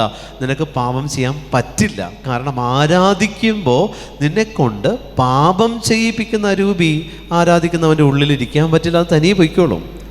നമ്മൾ പക്ഷേ അതല്ല ചെയ്യുന്നത്. ചില പാപം ചെയ്യാനുള്ള സാഹചര്യം വരുമ്പോൾ വീർപ്പ് മുട്ടുക. ജനങ്ങൾ വീർപ്പ് മുട്ടുക. അത് ചെയ്യാതിരിക്കാൻ വീർപ്പ് മുട്ടുക. അത് ചെയ്യാതിരിക്കാൻ ഒത്തിരി നമ്മളിങ്ങനെ സ്ട്രെസ് ഏറ്റെടുക്കുകയാണ്. അത് ദൈവികമല്ല പ്രിയപ്പെട്ടവരെ. അത് ഫൂളിഷ്നെസ്സാണ്. ദൈവത്തെ ആരാധിച്ചാൽ ആരാധിക്കുന്നവൻ്റെ ഉള്ളിൽ ദൈവം വസിക്കുമ്പോൾ അവനെ കൊണ്ട് ദൈവം പാപം ചെയ്യിക്കത്തില്ല. അതിൽ നിന്ന് ദൈവത്തിൻ്റെ മാലാഖമാര് മാറും. നീ ദൈവത്തെ ആരാധിക്കുമ്പോൾ നിൻ്റെ ഉള്ളിൽ തന്നെയാണ് നീ അത് ചെയ്യുന്നത്. അപ്പോൾ നിന്നോട് ചേർന്ന് ആരാധിക്കാൻ ദൈവത്തിൻ്റെ മാലാഖമാര് നിന്നോട് ചേരും. ആ ചേരുന്ന മാലാഖമാര് നിന്നെ നിൻ്റെ ജീവിതത്തിൻ്റെ എല്ലാ തുറകളിലും അത് നിന്നെ പ്രൊട്ടക്റ്റ് ചെയ്യും. ആമേൻ. ഹല്ലേലൂയ. അഭിഷേകത്തോടെ ഹല്ലേലൂയ, ഹല്ലേലൂയ, ഹല്ലേലൂയ, ഹല്ലേലൂയ. ഓരോരുത്തരും സ്വന്തം താല്പര്യം മാത്രം നോക്കിയാൽ പോരാ, മറിച്ച് മറ്റുള്ളവരുടെ താല്പര്യവും പരിഗണിക്കണം. യേശുക്രിസ്തുവിനുണ്ടായിരുന്ന ഈ മനോഭാവം നിങ്ങളിലും ഉണ്ടാവട്ടെ. പ്രിയമുള്ളവരെ, ഇതാണ് 4 മുതൽ 10 വരെയുള്ള കൽപ്പനകൾ. സ്വന്തം താല്പര്യം മാത്രം നോക്കിയാൽ പോരാ, മറ്റുള്ളവരുടെ താല്പര്യം കൂടെ പരിഗണിക്കണം. ഇതിനെ ദൈവം വിളിച്ച പേരാണ് കൽപ്പന. സ്നേഹിക്കുക എന്ന് പറയുന്നത് ഇതിൻ്റെ മറ്റൊരു നെയിം മാത്രമാണ്. ഇതിൻ്റെ മറ്റൊരു പേര് മാത്രമാണ് സ്നേഹിക്കുക. സ്വന്തം താല്പര്യം നോക്കുന്നത് സ്വാർത്ഥതയാണ്, പാപമാണ്. കാരണം സ്വന്തം താല്പര്യം നോക്കുമ്പോൾ എതിർവശത്ത് നിൽക്കുന്നതെല്ലാം എനിക്ക് ഉപയോഗിക്കാനുള്ളവരാണ്. അങ്ങനെ നമ്മൾ കാണുള്ളൂ. പ്രിയമുള്ളവരെ, എതിർവശത്ത് നിൽക്കുന്നതെല്ലാം എനിക്ക് ശുശ്രൂഷിക്കാനുള്ളവരാകണം. Hallelujah, hallelujah, hallelujah. കർത്താവിനെ നിങ്ങൾ അന്ത്യത്താഴ സമയത്ത് ക്രിസ്തുവിൻ്റെ മറ്റൊരു മുഖം നമുക്ക് കാണാൻ പറ്റി. അന്ത്യത്താഴ സമയത്ത് 12 പേര് ഒരുമിച്ചിരിക്കുകയാണ്. ഈശോ അവർക്ക് അപ്പം വാഴ്ത്തി കൊടുക്കുന്ന സമയത്ത് 12 പേരിൽ ഒരുവൻ 12-ൽ പെടാതെ നിൽക്കുന്നുണ്ട്, യൂദാസ്. അപ്പോൾ അവന് പകരം 12 പില്ലറ് തികയേണ്ടതുണ്ട് അവിടെ. ഈശോ എന്തെടുത്തു? ഈശോ ഇരിക്കുന്ന പൊസിഷനിൽ നിന്ന് കർത്താവ് ഇറങ്ങി വന്ന് ഇത്രയും പേരുടെ കാലുകൾ കഴുകുമ്പോൾ ആ ശിഷ്യൻ്റെ സ്ഥാനത്തേക്ക് ക്രിസ്തു കയറി നിന്നു. ക്രിസ്തു എന്ന് പറയുന്ന ദൈവത്തിൻ്റെ സ്ഥാനത്ത് നിന്ന് ക്രിസ്തു ഇറങ്ങി 12-ൽ 1 മിസ്സായ സമയത്ത് ക്രിസ്തു അവിടെ കയറിയിരുന്നു. ഹല്ലേലൂയ. ക്രിസ്തു ശിഷ്യനാകാൻ ക്രിസ്തു എന്ത് ചെയ്തു? കാല് കഴുകിക്കൊണ്ട് യൂദാസ് എന്ത് ചെയ്തോ, എന്ത് ചെയ്യാനിരിക്കുന്നുവോ അതിന് വിപരീതമായിട്ടുള്ള പ്രവൃത്തി ക്രിസ്തു അവിടെ ചെയ്ത് കാണിച്ചു. യൂദാസ് എന്ത് ചെയ്യാനിരിക്കുന്നുവോ അപ്പോൾ ക്രിസ്തുവിൻ്റെ 12 എന്ന് പറയുന്ന കാൽക്കുലേഷൻ തെറ്റാൻ പാടില്ല. 12 എന്ന് പറയുന്ന കാൽക്കുലേഷൻ തെറ്റാതിരിക്കാൻ ദൈവം അവിടെ നിന്ന് താഴേക്ക് ഇറങ്ങി. നമ്മൾ അടുത്ത വചനം അതിലേക്കാണ് വരുന്നത്. അവിടെ നിന്ന് കർത്താവ് താഴേക്ക് ഇറങ്ങി ശിഷ്യരുടെ ഗണത്തിലേക്ക് അവൻ ചേർക്കപ്പെട്ടു. അതാണ് പാദക്ഷാളനം എന്ന് പറയുന്നത്. ഇതാണ് ഈശോ ചെയ്ത 4 മുതൽ 10 വരെയുള്ള കൽപ്പനകളുടെ പൂർത്തീകരണം. സിമ്പിളായിട്ട് കർത്താവ് നമുക്ക് കാണിച്ചു തന്നു. നമ്മൾ നോക്കുമ്പോൾ എന്താ, കർത്താവ് ബലിക്ക് മുമ്പ് പാദം കഴുകി എല്ലാവരുടെയും ശിഷ്യന്മാരെയൊക്കെ നമ്മൾ ഒരുക്കി. നമ്മൾ മറ്റൊരു ആംഗിളിലാണ് അതിനെ കാണുന്നത്. യഥാർത്ഥത്തിൽ ഈശോ ഒരു കുറവ് നികത്തിയതാണ്. അതിലേറ്റവും മോശം ആയിട്ടുള്ള ക്യാരക്ടർ ഉണ്ടായിരുന്ന വ്യക്തിയിൽ കർത്താവ് അതവിടെ പരിഹരിച്ചു അവന് വേണ്ടിയിട്ട്. ഈശോ അവിടെ പരിഹരിച്ചു. ഇതാണ് കുടുംബജീവിതം. പരിഹരിക്കാൻ പറ്റണം. ഒരാളുടെ കുറവ് നികത്താൻ പറ്റുന്നിടത്താണ് പ്രിയപ്പെട്ട ദൈവജനമേ എളിമ എന്ന് പറയുന്ന, സ്നേഹം എന്ന് പറയുന്ന ദൈവീക പുണ്യം നമ്മൾ അഭ്യസിക്കുന്നത്. നമ്മുടെ കുടുംബത്തിൽ അപ്പൻ എന്ന് പറയുന്ന ഒരു സ്ഥാനമാണ്. ഈ അപ്പന് മക്കളുടെ സ്ഥാനത്തേക്ക് ഇറങ്ങാൻ പറ്റുന്നിടത്ത് അപ്പനെ ദൈവം മാനിക്കും. Hallelujah, hallelujah. അപ്പനെന്ന് പറയുന്ന പൊസിഷനിലേ ഞാൻ ഇരിക്കൂ എന്ന് പറഞ്ഞാൽ മക്കൾ പാപം ചെയ്യുമ്പോൾ ഈ അപ്പനെന്ന് പറയുന്ന അവസ്ഥയിൽ നിന്ന് ഇറങ്ങി മക്കളോട് ചേരണം. കാരണം അവരിൽ പാപത്തിൻ്റെ മേഖല കടന്നു വരുമ്പോൾ അപ്പനൊരു യുദ്ധത്തിനിറങ്ങുക. കുടുംബത്തിൽ മാതാപിതാക്കളൊരു യുദ്ധത്തിനിറങ്ങുക, മക്കളോട് കൂടെ ഒരു ബാറ്റിൽ അവിടെ ആരംഭിക്കുക. അതിൽ ആ യുദ്ധത്തിലേക്ക് ഇറങ്ങി വരാൻ പറ്റുന്ന സ്നേഹത്തിൻ്റെ ഒരു രൂപമാണ് പ്രിയപ്പെട്ടവരെ നമ്മുടെയൊക്കെ ജീവിതം. ഇതാണ് ഈശോ കാണിച്ചു തന്നത്. 12-ൽ 1 ഒറ്റുകൊടുക്കാൻ നിന്നപ്പോൾ 12ൻ്റെ കാൽക്കുലേഷൻ തെറ്റാൻ പാടില്ല. നമ്മുടെ കുടുംബത്തിൽ 3 മക്കൾ, മാതാപിതാക്കൾ 3 മക്കൾ, മാതാപിതാക്കൾ 2 മക്കൾ. ഈ കാൽക്കുലേഷൻ തെറ്റരുത്, ഇത് തെറ്റരുത്. ഇത് മരണം വരെ മക്കളുടെ സ്ഥാനത്ത് നിന്നില്ലെങ്കിൽ മാതാപിതാക്കൾ ഇറങ്ങി വന്ന് മക്കളുടെ സ്ഥാനം ഏറ്റെടുത്ത് അവർക്ക് വേണ്ടി നിങ്ങൾ സാത്താനെതിരെ യുദ്ധം ചെയ്യണം. ഈശോ ചെയ്തതാ. യൂദാസിന് വേണ്ടി സാത്താനെതിരെ കർത്താവ് യുദ്ധം ചെയ്തു. അവൻ്റെ കോട്ട കർത്താവ് നികത്തി. കർത്താവ് ആ സ്ഥാനം ഏറ്റെടുത്ത് 12-ൽ 12 മേടിച്ചു കൊടുത്തില്ലേ. ഇതാണ് ദൈവം ചെയ്ത പ്രവൃത്തി. ഇതാണ് അന്ത്യത്താഴം. അന്ത്യത്താഴത്തിൻ്റെ ഏറ്റവും പ്രധാനപ്പെട്ടത് ഇതാണ് പ്രിയപ്പെട്ടവരെ. ഇതായിരിക്കണം കുടുംബം. ഇതായിരിക്കണം കുടുംബം. നികത്താൻ പറ്റണം. ചില ഗ്യാപ്പുകൾ നികത്താൻ, ഞാൻ ആ ഗ്യാപ്പിൽ ഫില്ലാവാൻ എൻ്റെ സൈസ് പറ്റില്ല എന്ന് പറഞ്ഞിരിക്കരുത്. ഫില്ലാവണം പ്രിയപ്പെട്ടവരെ. നമ്മുടെ കുടുംബത്തിൽ പാപത്തിൻ്റെ മേഖലകൾ കടന്നു വരുമ്പോൾ നമ്മൾ ചില പൊസിഷൻ ഉപേക്ഷിച്ച് താഴേക്ക് ഇറങ്ങേണ്ടി വരും. ഏത് പാപമാണോ ആരിലൂടെയാണോ കുടുംബത്തിൽ പ്രവേശിക്കുന്നത്, മാതാപിതാക്കൾക്ക് അതിനെക്കുറിച്ചൊരു വ്യക്തത ഉണ്ടാവണം. ഏത് പാപം ആരിലൂടെ കുടുംബത്തിൽ പ്രവേശിക്കുന്നു എന്നുള്ളതിൻ്റെ വ്യക്തത മാതാപിതാക്കൾക്കുണ്ടെങ്കിൽ, മാതാപിതാക്കൾ എന്ന് പറയുന്ന പൊസിഷനിൽ നിന്ന് അവർ ആ പാപം ചെയ്യുന്ന വ്യക്തിയുടെ പൊസിഷനിലേക്ക് തരം താഴണം. അവിടെ നിങ്ങൾ ചാർജ് എടുത്താൽ ആ വ്യക്തിയെ നിങ്ങൾക്ക് വീണ്ടെടുക്കാൻ പറ്റും. ഈ കുടുംബത്തിൻ്റെ കെട്ടുറപ്പ് പോകത്തില്ല. ഇതിൻ്റെ പേരാണ് 4 മുതൽ 10 വരെയുള്ള കൽപ്പന മോശയ്ക്ക് സ്വർഗം കൊടുക്കുന്നത്. Hallelujah, hallelujah. ഈ കൽപ്പന എന്ന് പറയുന്നത് ഏൽപ്പിച്ച് കൊടുത്തിട്ട് ദൈവം പാലിക്കാൻ പഠിപ്പിച്ചും കൊടുക്കുന്നുണ്ട്. ഏൽപ്പിച്ചു കൊടുത്തു, പാലിക്കാൻ പഠിപ്പിച്ചു കൊടുത്തു. പ്രിയമുള്ള ഒരു ഇസ്രായേൽ ജനത്തിൻ്റെ ഈ പലായന സമയത്ത്, ഈ പുറപ്പാടിൻ്റെ സമയത്ത് ദൈവം ഓരോന്ന് ഇവർക്കിങ്ങനെ ആഡ് ഓൺ ചെയ്ത് കൊടുത്തുകൊണ്ടിരുന്നു. എല്ലാം ദൈവം കൊടുക്കുന്നുണ്ട്. മന്നയും കാടപക്ഷി എല്ലാം ദൈവം അവർക്ക് വേണ്ടിയിട്ട് അവിടെ ഒരുക്കി വെച്ചിട്ടുണ്ട്. എല്ലാം വിഭവസമൃദ്ധവും. അതിനോടൊപ്പം ദൈവം കൊടുക്കുന്ന കൽപ്പനകൾ ഒരിക്കലും നമുക്ക് കാണാൻ പറ്റുന്നതല്ല. കൽപ്പനകൾ പാലിച്ചാലാണ് അതിൻ്റെ പേഴ്സണാലിറ്റി. കൽപ്പനകൾ കാണാൻ പറ്റുന്നില്ല, അത് പാലിക്കുമ്പോഴാണ് അതിൻ്റെ വ്യക്തത, അതിൻ്റെ പേഴ്സണാലിറ്റിയെ നമുക്ക് തിരിച്ചറിയാൻ പറ്റുന്നത്. ഞാൻ പറഞ്ഞില്ലേ, 10 കോയിനാണ് വിധവയുടെ കയ്യിലിരിക്കുന്ന 10 കോയിനാണ് 10 കൽപ്പനകൾ. ഇതിലേതെങ്കിലും ഒന്ന് നഷ്ടപ്പെട്ടാൽ നമുക്ക് പിന്നെ സ്വർഗം കിട്ടില്ല. ഈ 10 കോയിൻ കൊടുത്താൽ നമുക്ക് കിട്ടുന്നതാണ് സ്വർഗം. 10 കോയിൻ എപ്പോഴും കീപ്പ് ചെയ്യാൻ പറ്റണം. അതാണ് കൽപ്പനകൾ പാലിക്കുന്നതിലൂടെ നമ്മൾ ചെയ്യുന്നത്. ആമേൻ, ഹല്ലേലൂയ, ഹല്ലേലൂയ. ഈശോ തന്നെ ശൂന്യനാക്കുകയാണ്. ഈശോ താനൊന്നുമല്ല എന്നുള്ള അവസ്ഥയിലേക്ക് കർത്താവ് സ്വയം വരികയാണ് ചെയ്യുന്നത്. അന്ത്യത്താഴ സമയത്ത് ഈശോ കടന്നു വരിക. കാരണം എന്താ? അടുത്തത് ബലിയാണ്. ബലി സ്ഥാപിക്കപ്പെടുന്ന സമയമാണ്. ബലി സ്ഥാപിക്കപ്പെടുമ്പോൾ 12 പില്ലർ ഉണ്ടാവണം. നമ്മുടെ വ്യക്തി ജീവിതം എടുത്താൽ ഇത്തരത്തിൽ 12 പില്ലറാണ് ഒരു പരിശുദ്ധ കുർബാന. നമ്മുടെ ജീവിതത്തിൻ്റെ 12 അവസ്ഥകളാണ് ഒരു പരിശുദ്ധ കുർബാന. അപ്പോൾ പരിശുദ്ധ ബലി എന്ന് പറയുന്നത് നമ്മൾ പറഞ്ഞു, കർത്താവിൻ്റെ ദിവസം പരിശുദ്ധമായിട്ട് ആചരിക്കണം. 3ാമത്തെ കൽപ്പന. കർത്താവിൻ്റെ ദിവസം പരിശുദ്ധമായിട്ട് ആചരിക്കണമെങ്കിൽ അതിന് ബലിയുമായിട്ടൊരു കണക്ഷൻ കിടക്കുന്നുണ്ട്. കർത്താവിൻ്റെ ദിവസം പരിശുദ്ധമായിട്ട് ആചരിക്കുക എന്ന് പറയുമ്പോൾ 7 കൂദാശകളുമായിട്ട് അത് കണക്റ്റഡ് ആണ്. കർത്താവിൻ്റെ ദിവസം പരിശുദ്ധമായിട്ട് ആചരിക്കുക എന്ന് പറയുമ്പോൾ എൻ്റെ ദൈവിക ആരാധനയുമായിട്ടും അത് കണക്റ്റഡാണ്. അപ്പോൾ കർത്താവിൻ്റെ ദിവസം എന്താണ്?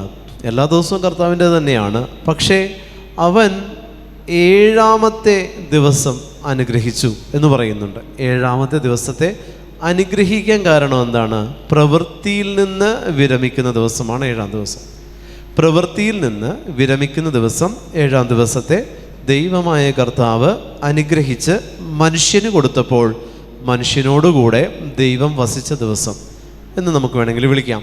അപ്പോൾ ഏഴാം ദിവസം എന്ന് പറഞ്ഞാൽ എൻ്റെ ജീവിതത്തിൻ്റെ ഏഴാമത്തെ അവസ്ഥ, ഏഴാമത്തെ കൂദാശ. ഏഴാമത്തെ ദിവസം അനുഗ്രഹിച്ചു. 7 കൂദാശകൾ ഒന്നിച്ച് ഞാൻ എന്താ പറയുക, ആ 7 കൂദാശകളുടെ അഭിഷേകം ഒന്നിച്ച് എനിക്ക് സ്വീകരിക്കണമെങ്കിൽ അതിനുള്ള വേദി എന്ന് പറയുന്നത് കർത്താവിൻ്റെ ദിവസം എന്ന് പറയുന്ന 3ാമത്തെ കൽപ്പനയാണ് അതിനുള്ള വേദി. Hallelujah, hallelujah, hallelujah. 7 കൂദാശകൾ സ്വർഗ്ഗം സ്ഥാപിച്ചു. 7 മൂലപാപങ്ങൾക്കെതിരെ 7 വ്യാകുലങ്ങൾ പരിശുദ്ധമ്മ സ്വീകരിച്ചു. 7 മൂലപാപങ്ങൾക്കെതിരെ. അപ്പോൾ 7ാം ദിവസം അനുഗ്രഹിച്ചിട്ടുണ്ട് കർത്താവ്. 7നെ ദൈവം അനുഗ്രഹിച്ചിട്ടുണ്ടെങ്കിൽ ഞാൻ 7 കൂദാശകളുടെ അഭിഷേകവും ഒരുമിച്ച് സ്വായത്തമാക്കുന്ന കൽപ്പനയാണ് 3ാമത്തെ കൽപ്പന. കാരണം അത് കർത്താവിൻ്റെ ദിവസത്തിലേക്ക് ഞാൻ എൻട്രി ചെയ്യണം. 3ാമത്തെ കൽപ്പന എന്ന് പറയുന്നത് പാലിക്കേണ്ടതും ഞാൻ ഞായറാഴ്ചകളിൽ മുടങ്ങാതെ പള്ളിയിൽ പോകാം എന്നൊരു ഉറപ്പ് ദൈവത്തിന് കൊടുക്കുന്നതല്ല 3ാമത്തെ കൽപ്പന. പകരം മറിച്ച് ഞാനൊരു ദിവസത്തിലേക്ക് പ്രവേശിക്കാൻ ഉള്ള ചാൻസ് മിസ് ചെയ്യുന്നതാണ് 3ാമത്തെ കൽപ്പനയുടെ ലംഘനം. പ്രിയമുള്ളവരെ, ആദ്യത്തെ 2 കൽപ്പനയിൽ നിന്ന് മാറി 3ാമത്തെ കൽപ്പന ഞാൻ ലംഘിക്കുമ്പോൾ, ഈ കൽപ്പന ഞാൻ ലംഘിക്കുകയല്ല, സ്വർഗപ്രവേശനമെന്ന് പറയുന്ന മുന്നാസ്വാദനമാണ് ഞാൻ എന്നിൽ നിഷേധിക്കുന്നത്. അതാണ് 3ാമത്തെ കൽപ്പന. സ്വർഗപ്രവേശനം എന്ന് പറയുന്ന മുന്നാസ്വാദനം. 3ാമത്തെ കൽപ്പന ലംഘിക്കുന്ന വ്യക്തിക്ക് നല്ല മരണത്തിനുള്ള സാധ്യത കുറവാണ്. ഈ വ്യക്തിയെ സംബന്ധിച്ച് ശുദ്ധീകരണ സ്ഥലത്തിൻ്റെ കാലയളവുകൾ കൂടുന്നുണ്ട്. പ്രിയമുള്ളവരെ, ഏറ്റവും നല്ല ചാൻസ് എന്നേ നമുക്ക് പറയാൻ പറ്റുള്ളൂ 3ാമത്തെ കൽപ്പനയെ. അതൊരു കൽപ്പനയായിട്ട് അയ്യോ ഇതനുസരിക്കണം അങ്ങനെ നിങ്ങൾ എടുക്കല്ലേ. ഏറ്റവും നല്ല ചാൻസാണ്, സ്വർഗപ്രവേശനമാണ്. കർത്താവിൻ്റെ ദിവസം കർത്താവ് ആയിരിക്കുന്ന തലത്തിലേക്ക് പ്രവേശിക്കുന്ന ദിവസമാണ്.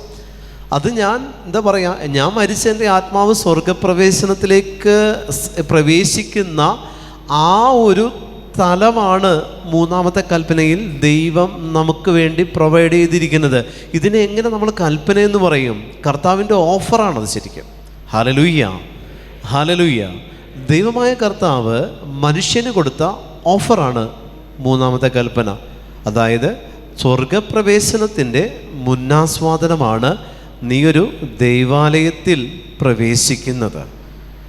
ഒരു പള്ളിയെ നമ്മുടെ കാര്യങ്ങൾ സമർപ്പിക്കാനുള്ള ഒരു സ്ഥലമായിട്ട് കാണുന്നത് കൊണ്ടാണ് 3ാമത്തേത് കൽപ്പനയായിട്ട് നമുക്ക് തോന്നുന്നത്. ഒരിക്കലും 3ാമത്തേത് കൽപ്പനയല്ല, ദൈവം മനുഷ്യ മക്കൾക്ക് നൽകിയ സ്വർഗത്തിൻ്റെ ഏറ്റവും വലിയൊരു ഓഫറാണ്. കാരണം ഞാൻ സ്വർഗപ്രവേശനം എന്ന് പറയുന്ന ആ ഒരവസ്ഥയിലേക്ക് എനിക്ക് ഫിസിക്കലിയും സ്പിരിച്വലിയും ഒരുപോലെ പ്രവേശിക്കാവുന്ന 3ാമത്തെ ഡോറാണ് കൽപ്പന. ഹല്ലേലൂയ. അവിടെ ഞാൻ പ്രവേശിച്ചില്ലെങ്കിൽ നഷ്ടം നിനക്ക് തന്നെയാണ്, ദൈവത്തിനല്ല. ഇത് ഞാൻ പ്രവേശിച്ചിട്ടുണ്ടോ, എൻ്റെ ജീവിതത്തിൽ ഏത് ഡോറും ഓപ്പണായിരിക്കും. ഒരു ഇൻ്റർവ്യൂ, ഒരു ബിസിനസ്, ആരോഗ്യം, കുടുംബത്തിലുള്ള സമാധാനം, ഇങ്ങനെ എല്ലാ ഡോറിലേക്കും എനിക്ക് ഈസിയായിട്ട് എൻ്റർ ചെയ്യാൻ പറ്റും, എനിക്ക് ഈസിയായിട്ട് പ്രവേശിക്കാൻ പറ്റും. ഈ ഡോറ് സ്ഥിരം ദൈവം നമുക്ക് വേണ്ടി ഓപ്പൺ ചെയ്തിട്ടിരിക്കുന്ന ഡോറാണ്. ഹല്ലേലൂയ. പക്ഷേ ഞാനവിടെ പോകുന്നത്, ഞാൻ പലപ്പോഴും ഞായറാഴ്ച ബലി അർപ്പിക്കുകയാണ് വേണ്ടത്. പക്ഷെ നമ്മൾ ബലിയിലേക്ക് പോകുന്നത് എന്തിനു വേണ്ടിയിട്ടാണ്? 3ാമത്തെ കൽപ്പന തെറ്റും, അല്ലെങ്കിൽ സാബത്ത് ലംഘിച്ചു, ഇത്രയേ നമ്മൾ അതിനെക്കുറിച്ച് കാണുന്നുള്ളൂ. അങ്ങനെ കാണുന്ന വ്യക്തിയെ സംബന്ധിച്ച് അതൊരു മെക്കാനിക്കൽ ലൈഫാണ്. അതൊരു കീ കൊടുത്ത് വിട്ട പാവ കണക്ക് അതിങ്ങനെ പോവുകയാണ്. അവിടെ ചെന്ന് 1 മണിക്കൂർ നിന്ന് തിരിച്ച് വീടെത്തി, എന്തോ ഒരു തൃപ്തി കിട്ടി. ഹല്ലേലൂയ. എന്തോ ഒരു തൃപ്തി കിട്ടിയെന്നല്ലാതെ അതിനകത്ത് നിങ്ങൾക്കൊരു ദൈവാനുഭവം ഉണ്ടായിട്ടില്ല. ദൈവാനുഭവം ഉണ്ടാവണമെങ്കിൽ പരിശുദ്ധ കുർബാന എന്ന് പറയുന്ന സ്വർഗത്തിലേക്ക് പ്രവേശിക്കാൻ പറ്റണം. അങ്ങനെയാണ് ഞാൻ ചോദിക്കട്ടെ പ്രിയപ്പെട്ടവരെ, ദിവസവും ബലിയർപ്പിച്ചാലോ? ഈ ദിവസവും നമ്മൾ ബലിയർപ്പിക്കുന്നുണ്ടെങ്കിൽ 3ാമത്തെ കൽപ്പന അതിൻ്റെ ഏറ്റവും മഹത്തമമായിട്ടുള്ള രീതിയിൽ തന്നെ നമുക്കത് ആസ്വദിക്കാൻ പറ്റും. ഓരോ ദിവസവും ഞാൻ സ്വർഗത്തിൽ പ്രവേശിച്ചിട്ടാണ് എൻ്റെ ജീവിതത്തിലേക്ക് ഞാൻ പ്രവേശിക്കേണ്ടത്. എല്ലാ ദിവസവും ഞാൻ സ്വർഗപ്രവേശനം എന്ന് പറയുന്ന അവസ്ഥ ഞാൻ സ്വീകരിച്ചിട്ട് വേണം എൻ്റെ ജീവിതത്തിൻ്റെ ദൈനംദിന ആവശ്യങ്ങളിലേക്ക്, ദിനചര്യകളിലേക്ക് ഞാൻ കടന്നു പോകാൻ. ഇത് മൂന്നാമത്തെ കൽപ്പനയാണ്. ഇത് ലംഘിക്കുന്നവനാണ് നഷ്ടം. ഇത് ലംഘിക്കുന്നവൻ സ്വർഗത്തിനെതിരെ പാപം ചെയ്യുന്നു എന്ന് പറയുന്നത് അതിനേക്കാൾ എത്രയോ പുറകിൽ നിൽക്കുന്ന കാര്യമാണ്. ഇത് ലംഘിച്ചാൽ നമുക്ക് വരുന്ന വലിയ നഷ്ടത്തെക്കുറിച്ച് നമ്മൾ ചിന്തിച്ചിട്ടില്ല. കാരണം സ്വർഗത്തെ അനുഭവിക്കാനുള്ള സാധ്യതയാണ് നമ്മൾ നിഷേധിക്കുക. നമുക്ക് നമ്മളിൽ തന്നെ സ്വർഗം ഫോം ചെയ്യാനുള്ള ചാൻസിനെ നമ്മൾ നിഷേധിക്കുക ചെയ്യുന്നത്. അപ്പോൾ നമ്മൾ മൂന്നാമത്തെ കൽപ്പന, നിങ്ങൾ ഇന്നത്തെ വിശുദ്ധ കുമ്പസാരത്തിൽ നിങ്ങളത് ഏറ്റു പറയണം. ലംഘിച്ചിട്ടുണ്ടോ? ലംഘിക്കുക എന്നുള്ളതിനേക്കാളുപരി നമ്മൾ നഷ്ടപ്പെടുത്തി എന്ന് വേണം നമ്മളത് പറയാൻ. ദൈവത്തെ സ്വീകരിക്കാനുള്ള ചാൻസ് നഷ്ടപ്പെടുത്തി. ഡിവൈൻ ഫുഡ്, അതായത് ക്രിസ്തുവിൻ്റെ തിരുശരീര രക്തം സ്വീകരിക്കാൻ ഉള്ള ഏറ്റവും നല്ല ചാൻസ് നമ്മൾ നഷ്ടപ്പെടുത്തുക. 7 കൂദാശകളും ഒരുമിച്ച് ആസ്വദിക്കാൻ 7 തരത്തിലുള്ള ഭക്ഷണമാണ് ഈ ബലിപീഠത്തിൽ ആ സമയത്ത് വിളമ്പി വച്ചിരിക്കുന്നത്. ഈ ബലിപീഠത്തിൽ ആ സമയം 7 വിശിഷ്ട ഭോജനം, കൂദാശകളാകുന്ന വിശിഷ്ട ഭോജനത്തെ സ്വീകരിക്കാനുള്ള ഏറ്റവും വലിയ ചാൻസാണ് നമ്മളവിടെ മിസ് ചെയ്യുന്നത്. ഏറ്റവും വലിയ ചാൻസാണ്. നമ്മൾ ഈ മിസ് ചെയ്യുന്ന ചാൻസ് നമ്മൾക്ക് തന്നെയാണ് പ്രിയപ്പെട്ടവരെ പാരയായിട്ട് മാറും. ദൈവത്തിൻ്റെ ഈ ഒരു ഡിവൈൻ ഫെസ്റ്റ് അല്ലെങ്കിൽ സ്വർഗീയമായിട്ടുള്ള സ്നേഹ വിരുന്നിലേക്ക് നമ്മൾ പ്രവേശിക്കുന്നതിന് പകരം ഞാൻ പുതച്ചു മൂടിക്കിടന്നുറങ്ങാൻ എനിക്ക് പറ്റും. എനിക്ക് പുതച്ചു മൂടിക്കിടന്നുറങ്ങാം. ജീവിതത്തിൻ്റെ അല്ലെങ്കിൽ ആ ഒരു അലസതയുടെ ആലസ്യത്തിൽ ജീവിക്കാനായിട്ടും എനിക്ക് പറ്റും. പ്രിയമുള്ളവരെ, നമ്മൾ മരിച്ചു കഴിയുമ്പോഴും ഈ അവസ്ഥയിൽ തന്നെയായിരിക്കും ആത്മസ്ഥിതിയും. നമ്മൾ ബലിക്ക് പ്രാധാന്യം കൊടുത്തിട്ടുണ്ടോ? ബലിക്ക് പ്രാധാന്യം കൊടുത്ത വ്യക്തിയെ സംബന്ധിച്ച് സ്വർഗത്തിൽ അവന് ഭയങ്കര വാല്യൂ ആണ്. കുർബാനയ്ക്ക് വേണ്ടി ജീവിക്കുന്ന വ്യക്തികൾ സ്വർഗത്തിൽ ഭയങ്കര വാല്യൂ ആണ്. ഇത് മരിക്കാൻ കാത്തിരിക്കും കർത്താവ് ആത്മാവിനെ സ്വർഗത്തിലേക്ക് സ്വീകരിക്കാൻ. ആത്മാവ് സ്വർഗത്തിൽ വേണം. കാരണം ബലി എന്ന് പറയുന്നത് ഏറ്റവും പരമശ്രേഷ്ഠമായിട്ടുള്ള ആരാധനയാണ്. അത് പ്രാക്ടീസ് ചെയ്തവനെ ആ പണിയെടുക്കാൻ അവിടെ ആവശ്യമുണ്ട്. ആ ആത്മാവിന് എവിടെയും തങ്ങാൻ കർത്താവ് സമ്മതിക്കില്ല. ഒത്തിരി കാലം ഒന്നും അത് ശുദ്ധീകരണ സ്ഥലത്ത് നിൽക്കാൻ തമ്പുരാൻ സമ്മതിക്കില്ല. വിളിക്കും ഈശോ അതിനെ സ്വർഗത്തിലേക്ക്, അവസ്ഥയിലേക്ക്. വിശുദ്ധ കാർലോയെ നോക്കിയാൽ നിങ്ങൾക്ക് മനസ്സിലാകും. വിശുദ്ധ കാർലോയെ നോക്കിയാൽ നിങ്ങൾക്കത് മനസ്സിലാകും. ഇപ്പോൾ ജീവിക്കുന്ന സാക്ഷ്യമാണ്. മരിച്ചു, വിശുദ്ധനാക്കപ്പെട്ടു എങ്കിലും പറയാം ജീവിക്കുന്ന സാക്ഷ്യമാണ്. നമ്മൾ ഓർത്തു നോക്കണം. നമ്മൾ ഒരു കാലത്ത് നമ്മൾ ബലിക്ക് പ്രാധാന്യം കൊടുത്താൽ ബലിപീഠമാകുന്ന അൾത്താര വണക്കത്തിലേക്ക് ദൈവം നമ്മളെ ചേർത്ത് വയ്ക്കുന്ന ആ ഒരു വലിയൊരു അവസ്ഥയിലേക്ക് വിശുദ്ധ കാർലോയെ എത്തിച്ചതുപോലെ നമ്മൾക്കൊരു ചാൻസ് അവശേഷിക്കുന്നുണ്ട്. ഇനിയും വൈകിട്ടില്ല പ്രിയപ്പെട്ടവരെ. നമ്മുടെ പാപങ്ങൾ ദൈവത്തിൻ്റെ മുമ്പിൽ ഏറ്റു പറയാൻ നമ്മൾ തീരുമാനമെടുത്തു. വിശുദ്ധ കുമ്പസാരം എന്ന് പറയുന്ന ഒരു കൂദാശ, നമ്മൾ ആ കൂദാശയിലേക്ക് ഇന്ന് പ്രവേശിക്കും. ഈ കൂദാശയിലേക്ക് നമ്മൾക്ക് അനുദിനം പ്രവേശിക്കാം. അത് നമ്മൾ ഏറ്റുപറഞ്ഞ് നമ്മളത് പ്രവേശിക്കുന്നുണ്ട്. പക്ഷേ അതതിൻ്റെ പൂർണ്ണതയിൽ വിശുദ്ധ കുമ്പസാരം എന്ന് പറയുന്ന കൂദാശയിലേക്ക് നമ്മൾ പ്രവേശിക്കുമ്പോൾ കർത്താവിൻ്റെ ദിവസം അവ പരിശുദ്ധമായിട്ട് ആചരിക്കണം. മൂന്നാമത്തെ കൽപ്പനയിൽ കർത്താവിൻ്റെ ദിവസം പരിശുദ്ധമായിട്ട് ആചരിക്കുക എന്ന് പറയുന്ന അവസ്ഥയിലേക്ക് നമ്മളെ യോഗ്യരാക്കുന്നത് എന്താണ്? അതാണ് രണ്ടാമത്തെ കൽപ്പന. കർത്താവിൻ്റെ നാമം വൃഥ പ്രയോഗിക്കരുത്. കർത്താവിൻ്റെ നാമത്തിൻ്റെ പ്രത്യേകത എന്താണ്? ഇത് സാത്താൻ ഭയക്കുന്ന നാമമാണ്. ഈ പേര് എന്നിൽ തന്നെയുള്ള പേരാണ്. യേശു എന്ന് പറയുന്ന പേര് പുറത്തല്ല, എന്നിൽ തന്നെയാണ്. കാരണം അവൻ്റെ ആത്മാവാണ് എൻ്റെ ഉള്ളിലെങ്കിൽ ഞാൻ അവൻ്റെ ഫസ്റ്റ് കോപ്പിയല്ല, അവൻ തന്നെയാണ് ഞാൻ. Hallelujah, hallelujah. ദൈവം തന്നെയാണ് ഞാൻ എന്ന് വെച്ചിട്ട് ഞാൻ ദൈവമാണെന്നല്ല, ദൈവം എന്ന് പറയുന്ന വ്യക്തിത്വം തന്നെയാണ് എന്നിലുള്ളത്. That means I am equal to God. ഞാൻ ദൈവത്തിന് തുല്യനാണ്. പാപമില്ലെങ്കിൽ ഞാൻ ദൈവത്തിന് ഈക്വലാണ്. അപ്പോൾ ഞാൻ ദൈവത്തിന് ഈക്വലാകുന്നത് എങ്ങനെയാണ്? അവൻ്റെ നാമം വൃഥ പ്രയോഗിക്കുന്നിടത്ത് ഈ ചാൻസാണ് നമ്മൾ മിസ് ചെയ്യുന്നത്. ദൈവത്തെ ആരാധിക്കുക എന്ന് പറയുന്നത് മനുഷ്യമക്കൾക്ക് ദൈവം കൊടുത്ത ചാൻസാണ് ഉപയോഗിക്കുക. ഒന്നാമത്തെ കൽപ്പന. ഈ കൽപ്പന ഉപയോഗിക്കുന്ന വ്യക്തിയെ സംബന്ധിച്ച് രണ്ടാമത്തെ കൽപ്പനയിലേക്കുള്ള ഒരു എൻട്രി ടിക്കറ്റാണത്. ദൈവത്തെ ആരാധിക്കുന്ന വ്യക്തിക്ക് ഓരോ കൽപ്പന പാലിക്കുന്ന അനുസരിച്ചാണ് അടുത്ത കൽപ്പന പാലിക്കാനുള്ള ഒരു ചാൻസ് അല്ലെങ്കിൽ ആ ഒരു എലിജിബിലിറ്റി കർത്താവ് നമ്മൾക്ക് ഒരുക്കുന്നത്. ദൈവത്തെ ആരാധിക്കുന്ന വ്യക്തിയെ സംബന്ധിച്ച് അവനൊരു കീ കൊടുക്കും. രണ്ടാമത്തെ കൽപ്പന സൂക്ഷിക്കാനുള്ള, അടച്ചു പൂട്ടി സൂക്ഷിക്കാനുള്ള ഒരു കീ ദൈവം നമുക്ക് തരുന്നതാണ്. ഓരോന്നോരോന്നിനോട് കണക്റ്റഡാണ്.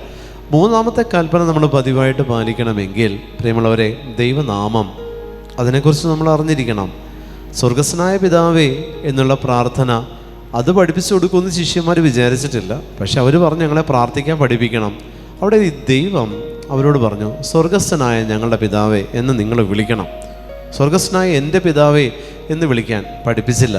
ഞങ്ങളുടേത് സമൂഹ പ്രാർത്ഥന, മധ്യസ്ഥ പ്രാർത്ഥന വഴിയാണ് ആ പ്രാർത്ഥന ആരംഭിക്കുന്നത്. സ്വർഗത്തിലായിരിക്കുന്ന ഞങ്ങളുടെ പിതാവേ, നിൻ്റെ നാമം പൂജിതമാകണം.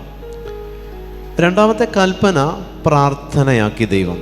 Hallelujah, hallelujah. ഞാൻ പറഞ്ഞില്ലേ, രണ്ടാമത്തേത് നമ്മൾ 10 കൽപ്പനകളിൽ ഇതെല്ലാം കൽപ്പന എന്ന് പറഞ്ഞുകൊണ്ട് നമ്മളിരിക്കുമ്പോൾ കൽപ്പനകളെല്ലാം പ്രാർത്ഥനകളാണെന്ന് പഠിപ്പിച്ചവനാണ് ക്രിസ്തു. അതിൽ രണ്ടാമത്തെ കൽപ്പനയ ദൈവം എന്താക്കി? പ്രാർത്ഥനയാക്കി മാറ്റി. അവൻ പറഞ്ഞു, അങ്ങയുടെ നാമം പൂജിതമാകണം. ഇത് ഞാൻ പൂജിതമാക്കുന്നത് എവിടെയാണ്? എൻ്റെ ഉള്ളിലാണ്. എൻ്റെ ഉള്ളിൻ്റെ ഉള്ളിൽ ദൈവത്തിൻ്റെ പരിശുദ്ധ നാമത്തെ ഞാൻ പൂജിക്കുന്നിടത്ത് എന്നിൽ വസിക്കുന്ന ദൈവമേ, എന്നിൽ വസിക്കുന്ന യേശു ക്രിസ്തുവേ, ഞാൻ നിന്നെ ആരാധിക്കുന്നു. ഞാൻ എന്നിൽ ദൈവത്തിന് ഒരു ആലയം പണിയുക.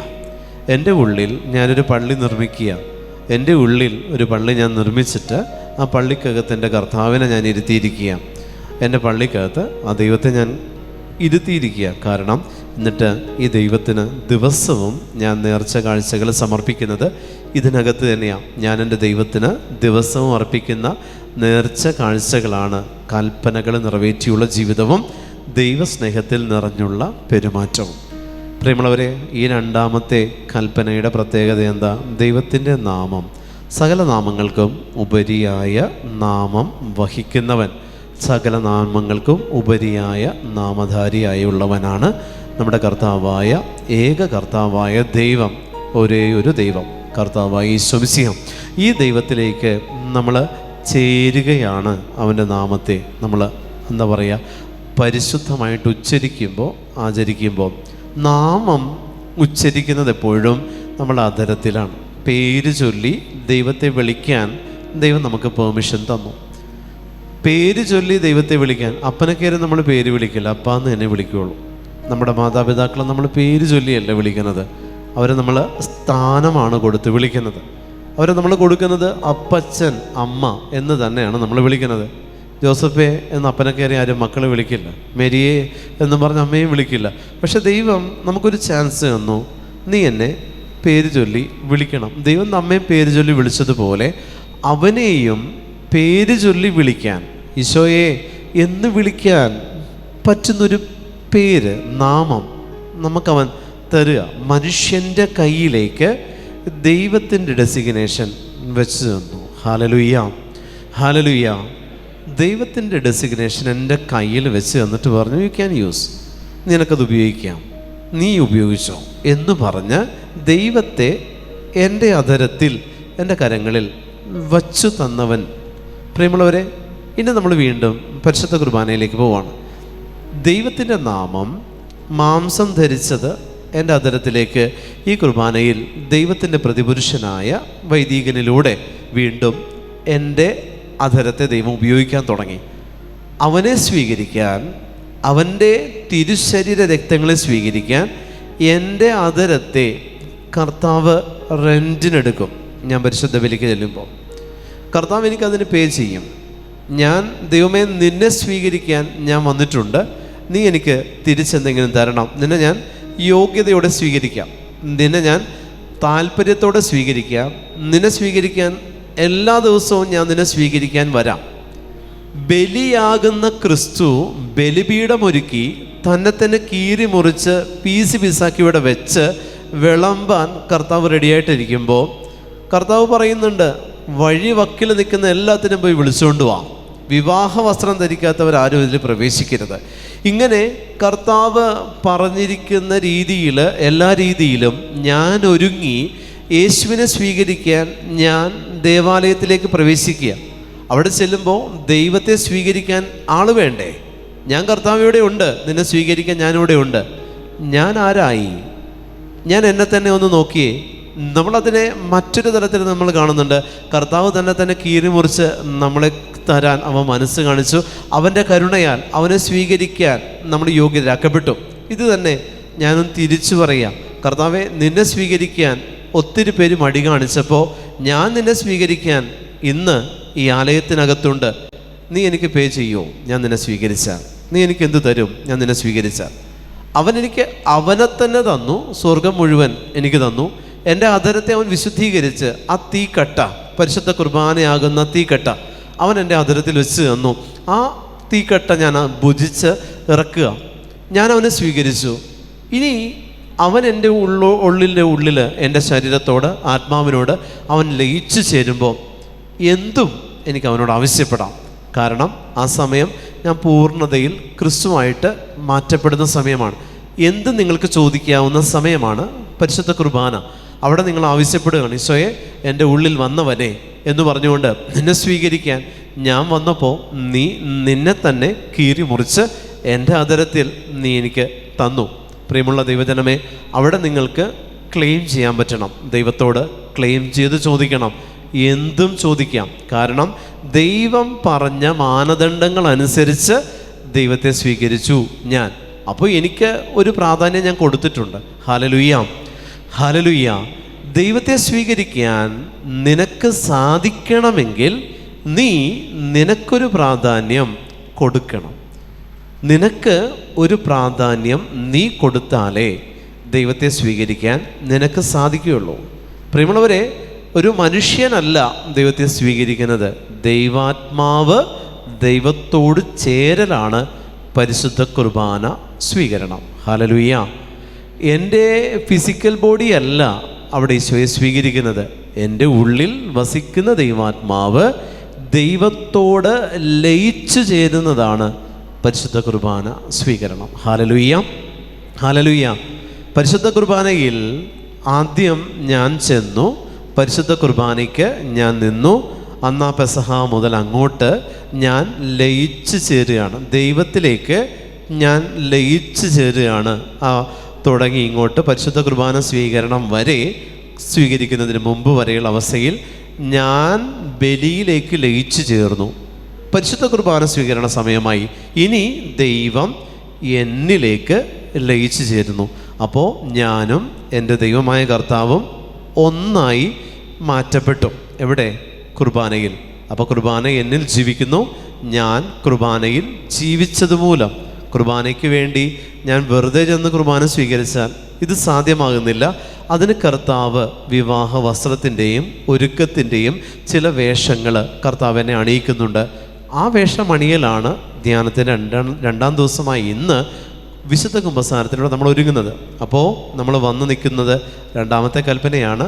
പരിശുദ്ധ നാമം ഉച്ചരിക്കാൻ എൻ്റെ നാവിനെ ഈശോ ഒരുക്കിയത് എങ്ങനെയാണ്? പരിശുദ്ധ കുർബാന എന്ന് പറയുന്ന തീക്കട്ട കൊണ്ട് അവൻ എൻ്റെ അധരത്തെ ഉരച്ച് മാറ്റു പരിശോധിക്കുന്നുണ്ട്. Hallelujah, hallelujah, hallelujah. രണ്ടാമത്തെ കൽപ്പന ഞാൻ പാലിക്കുകയല്ല പ്രിയപ്പെട്ടവരെ. രണ്ടാമത്തെ കൽപ്പന വഴി ഓരോ തവണ യേശുവേ എന്ന് ഞാൻ വിശുദ്ധിയോടെ ഉരുവിടുമ്പോൾ ഞാൻ പറഞ്ഞു, ദൈവത്തെ വിളിക്കാൻ, പേര് ചൊല്ലി ദൈവത്തെ വിളിക്കാൻ നമ്മൾക്ക് ദൈവം അധികാരം തന്നില്ലേ? നമ്മൾക്ക് ദൈവം അവസരം തന്നില്ലേ? നമ്മോട് ദൈവം കരുണ കാണിച്ചില്ലേ? പേര് ചൊല്ലിയാണ് ദൈവത്തെ വിളിക്കുന്നത്. പേരെടുത്ത് പറഞ്ഞാണ് ദൈവത്തെ വിളിക്കുന്നത്. ദൈവത്തെ വിളിക്കുന്നത് പേര് പറഞ്ഞ മനുഷ്യൻ, പൊടിയും ചാരവും പുഴുവുമായ മനുഷ്യൻ ദൈവത്തെ പേര് ചൊല്ലി വിളിച്ചു. അവൻ്റെ പേര് ചൊല്ലി വിളിക്കാൻ നമ്മൾ ഇപ്പോഴും യേശുവേ എന്ന് തന്നെയാണ് നമ്മൾ വിളിക്കുന്നത്. എന്തുകൊണ്ടാണ്? അവൻ്റെ പേരിൽ നമ്മൾ ഉരുവിടുന്നത് എന്തുകൊണ്ടാണ്? അവൻ്റെ പേര് ഉച്ചരിക്കാൻ നമുക്ക് അവൻ അനുവാദം തന്നത് എന്തുകൊണ്ടാണ്? അപ്പോൾ ഈ പേര് ഞാൻ ഉച്ചരിക്കുമ്പോൾ ആ പേര് ഉച്ചരിക്കാനായിട്ട് ദൈവം എന്നെ ഒരു ടെസ്റ്റ് പേപ്പറിന് ഇരുത്തുന്നുണ്ടെങ്കിൽ അതാണ് രണ്ടാമത്തെ കൽപ്പന. യേശുവേ എന്ന് വിളിക്കുമ്പോൾ അതിൽ ജീവൻ ഇറ്റ് നിൽക്കണമെങ്കിൽ രണ്ടാമത്തെ കൽപ്പന പാലിക്കാത്ത വ്യക്തിയെ സംബന്ധിച്ച് ദൈവത്തെ പേര് ചൊല്ലി വിളിക്കാൻ നമുക്ക് പറ്റില്ല. ഹല്ലേലൂയ. ദൈവത്തെ പേര് ചൊല്ലി വിളിച്ച് ദൈവമേ യേശുവേ എന്ന് ഞാൻ വിളിക്കുമ്പോൾ എനിക്ക് ആൻസർ കിട്ടണമെങ്കിൽ രണ്ടാമത്തെ കൽപ്പന ഞാൻ പാലിച്ചിട്ടുണ്ടാകണം, കീപ്പ് ചെയ്തിട്ടുണ്ടാകണം. അതിൽ വിശുദ്ധി കൈവരിച്ചിട്ടുണ്ടാകണം. ആദ്യത്തെ 3 കൽപ്പനകളിലൂടെ മാത്രമേ നമ്മൾ വന്നിട്ടുള്ളൂ. ഇനി നിങ്ങൾ സ്വയം ചിന്തിച്ചേ, നിങ്ങൾ ഈ 2ാമത്തെ കൽപ്പനയ്ക്കെതിരെ ചെയ്ത പാപങ്ങൾ എന്തൊക്കെയാണെന്നൊന്ന് ചിന്തിച്ചേ. കാരണം 2ാമത്തെ കൽപ്പന എന്ന് പറയുമ്പോൾ എന്തിനും ഏതിനും ഞാൻ ഉച്ചരിക്കേണ്ട പേരാണോ യേശുവേ എന്നുള്ളത്? നമ്മൾ യേശുവേ എന്നുള്ള പേരുച്ചരിക്കുന്ന എപ്പോഴൊക്കെയാണ്? ഒന്ന് തെന്നി വീഴുമ്പോൾ എവിടെയും പിടുത്തം കിട്ടിയില്ലെങ്കിൽ യേശുവേ എന്ന് നമ്മൾ വിളിക്കും. നമ്മൾ അങ്ങനെയാണ് അതിനെ കാണുന്നത്. ഞാനൊന്ന് മുഖമടിച്ച് വീഴാൻ തുടങ്ങുക, എങ്ങും ഒരു പിടുത്തം കിട്ടിയില്ലെങ്കിൽ ഞാൻ ആദ്യം പിടിക്കുന്നത് യേശുവേ എന്ന് പറഞ്ഞ് വീഴത്തുള്ളൂ. എനിക്കൊരു മാരക രോഗം വന്നാൽ യേശുവേ എന്നാണ് ഞാൻ വിളിക്കുന്നത്. എന്നെക്കൊണ്ട് സോൾവ് ചെയ്യാൻ പറ്റാത്തൊരു പ്രോബ്ലം വരുമ്പോൾ യേശുവേ എന്നാണ് ഞാൻ വിളിക്കുന്നത്. ഇവിടെയെല്ലാം യഥാർത്ഥത്തിൽ ഈ പേര് ഞാൻ മിസ്യൂസ് ചെയ്യാം. കാരണം അസ്ഥാനത്താണ് ഉപയോഗിക്കുന്നത്. അപ്പോൾ നമ്മൾ പറയും നമ്മുടെ ഉള്ളിൽ ദൈവിക സാന്നിധ്യം ഉള്ളതുകൊണ്ട് ഓട്ടോമാറ്റിക്കലി വരികയാണെന്നുള്ളത്. ഞാൻ ഈ ഉച്ചരിച്ച മേഖലയിൽ എവിടെയാണ് ദൈവത്തിന് ഞാൻ ആരാധന കൊടുത്ത് ആ പേരുച്ചരിച്ചത്? പ്രിയപ്പെട്ടവരെ, ഒരു സ്ഥലത്തുമില്ല. മറിച്ച് ഒരു പേരും വിളിക്കാൻ പറ്റാത്തത് കൊണ്ട് യേശുവേ എന്ന് വിളിക്കുക, ഒരു പേരും വിളിക്കാൻ പറ്റാത്തയിടത്ത് യേശുവേ എന്ന് നമ്മൾ വിളിക്കുക. 2ാമത്തെ കൽപ്പന ദൈവത്തിൻ്റെ കർത്താവിൻ്റെ നാമം, പരിശുദ്ധ നാമം. അത് യേശു എന്നുള്ള നാമം പുത്രനായ ദൈവത്തിന് നമ്മൾ യേശുവേ എന്ന് നമ്മൾ വിളിച്ച് അവനെ നമ്മൾ ആരാധിക്കുമ്പോൾ, വിളിച്ചപേക്ഷിക്കുമ്പോൾ 2 രീതിയിലാണ് ആ പേരിനെ നമ്മൾ ഉപയോഗിക്കുന്നത്. ദൈവത്തെ വിളിച്ചപേക്ഷിക്കാനും ഈ പേര് നമ്മൾ ഉപയോഗിക്കും, ദൈവത്തെ ആരാധിക്കാനും ഈ പേര് നമ്മൾ ഉപയോഗിക്കും, മറ്റൊരാൾക്ക് പറഞ്ഞു കൊടുക്കാനും ഈ പേര് നമ്മൾ ഉപയോഗിക്കും. ചില കാര്യങ്ങൾ ചില വ്യക്തികൾക്ക് നേടാൻ പറ്റാതാകുമ്പോൾ നമ്മൾ പറയും ഇന്നയാളെ പോയി കണ്ടാൽ മതി, ഇത് നടക്കും എന്ന് പറയുന്ന ഇന്നയാളില്ലേ, ആ പേരാണ് കർത്താവായ യേശു ക്രിസ്തു എന്ന് പറയുന്ന പേര്. ആ ഇന്നയാളെ ഏൽപ്പിക്കാൻ പറ്റണമെങ്കിൽ ആ പേരുമായി ഉപയോഗിക്കുന്ന വ്യക്തിക്ക് ഒരു ബന്ധം ഉണ്ടാവണം. 2ാമത്തെ കൽപ്പന പാലിക്കുന്ന വ്യക്തിക്ക് ആ ഒരു ബന്ധം ദൈവവുമായിട്ട് കീപ്പ് ചെയ്യാൻ പറ്റുള്ളൂ. 2ാമത്തെ കൽപ്പന പാലിക്കാത്ത വ്യക്തിയെ സംബന്ധിച്ച് ഈ ബന്ധം ദൈവവുമായിട്ട് കീപ്പ് ചെയ്യാൻ നമുക്ക് പറ്റില്ല. കാരണം ഞാൻ ഈ പേര് ഉപയോഗിക്കുന്നത് ഒന്ന് വീഴാൻ പോയപ്പോൾ യേശുവേ എന്ന് വിളിച്ചാണ്, എനിക്കൊരു രോഗം വന്നപ്പോൾ യേശുവേ എന്ന് വിളിച്ചാണ്, ആരും എന്നെ താങ്ങാനില്ലാത്തപ്പോൾ യേശുവേ എന്ന് വിളിച്ച്, ഇങ്ങനെയേ നമ്മൾ ആ പേരിനെ കണ്ടിട്ടുള്ളൂവെങ്കിൽ പ്രിയപ്പെട്ട ദൈവജനമേ, 2ാമത്തെ കൽപ്പനയെക്കുറിച്ച് നമ്മളൊന്ന് ഇരുന്ന് ഗഹനമായിട്ട് ചിന്തിക്കണം. ആദ്യത്തെ 3 കൽപ്പന നിങ്ങൾ പാലിച്ചു കഴിഞ്ഞാൽ ഈ 3 കൽപ്പന എന്ന് പറയുന്ന ദൈവിക സാന്നിധ്യം, തൃത്വം ബാക്കിയുള്ള എല്ലാ കൽപ്പനകളിലും നിന്നെ പ്രൊട്ടക്റ്റ് ചെയ്തോളും. പാലിക്കാനുള്ള കെൽപ്പ് ദൈവം നിനക്ക് തരും. Hallelujah, hallelujah, hallelujah, hallelujah, hallelujah. ദൈവത്തിൻ്റെ രൂപത്തിലായിരുന്നെങ്കിലും അവൻ ദൈവവുമായുള്ള സമാനത നിലനിർത്തേണ്ട ഒരു കാര്യമായി പരിഗണിച്ചില്ല. ഇതാണ് ദൈവത്തിൻ്റെ മറ്റൊരു സ്വഭാവം. ദൈവവുമായുള്ള സമാനത നിലനിർത്തേണ്ട കാര്യമായിട്ട് അവൻ പരിഗണിച്ചില്ല. ആര്? കർത്താവായ ദൈവം പരിഗണിക്കുന്നില്ല. അതുകൊണ്ട് തന്നെ അമ്മയോട്, പരിശുദ്ധ മറിയത്തോട് ഗബ്രിയേൽ മാലാഖ പറഞ്ഞു, നീ അവന് യേശു എന്ന് പേരിടണം, നീ അവന് യേശു എന്ന് പേരിടണം. യേശു എന്ന് പേരിടാൻ കാരണം എന്താണ്? പ്രിയമുള്ള ദൈവജനമേ, അവൻ തൻ്റെ ജനത്തെ ഇരുമ്പ് ദണ്ട് കൊണ്ട് ഭരിക്കും, വിശുദ്ധ കുരിശു കൊണ്ട് അവൻ ഭരണം നടത്തുക. ദൈവം നമുക്ക് തന്നിരിക്കുന്ന ഏറ്റവും വലിയൊരു ഓഫറാണിത്.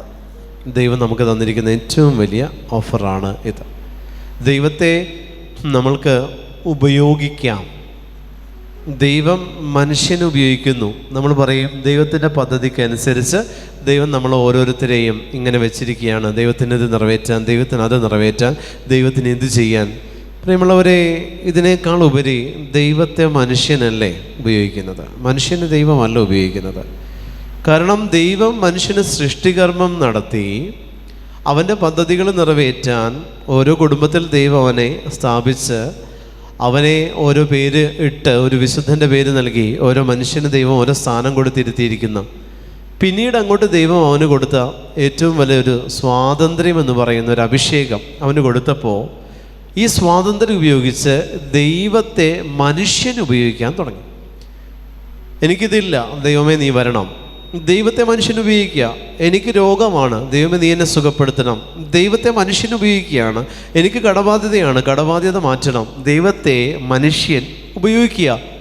ദൈവം മനുഷ്യനെ ഉപയോഗിക്കേണ്ടിടത്ത് ദൈവത്തെ മനുഷ്യൻ ഉപയോഗിക്കുന്ന തരത്തിൽ മനുഷ്യനിൽ ദൈവമെന്ന് പറയുന്നത്, പ്രിയപ്പെട്ട ദൈവജനമേ, മനുഷ്യൻ ഉപയോഗിക്കാൻ പറ്റുന്ന വിധത്തിൽ കർത്താവ് തന്നെ ശൂന്യനാക്കുക. അവിടെ തന്നെ ദൈവം ശൂന്യനാക്കി ദൈവത്തെ മനുഷ്യൻ ഉപയോഗിച്ചുകൊണ്ടിരിക്കുക. ദൈവത്തെ മനുഷ്യൻ ബിസിനസ് ചെയ്തുകൊണ്ടിരിക്കുക. Hallelujah, hallelujah. ദൈവത്തെ വെച്ച് നമ്മൾ ബിസിനസ് ചെയ്യുക. ദൈവത്തെ വെച്ച് നമ്മൾ ബിസിനസ് ചെയ്യുക.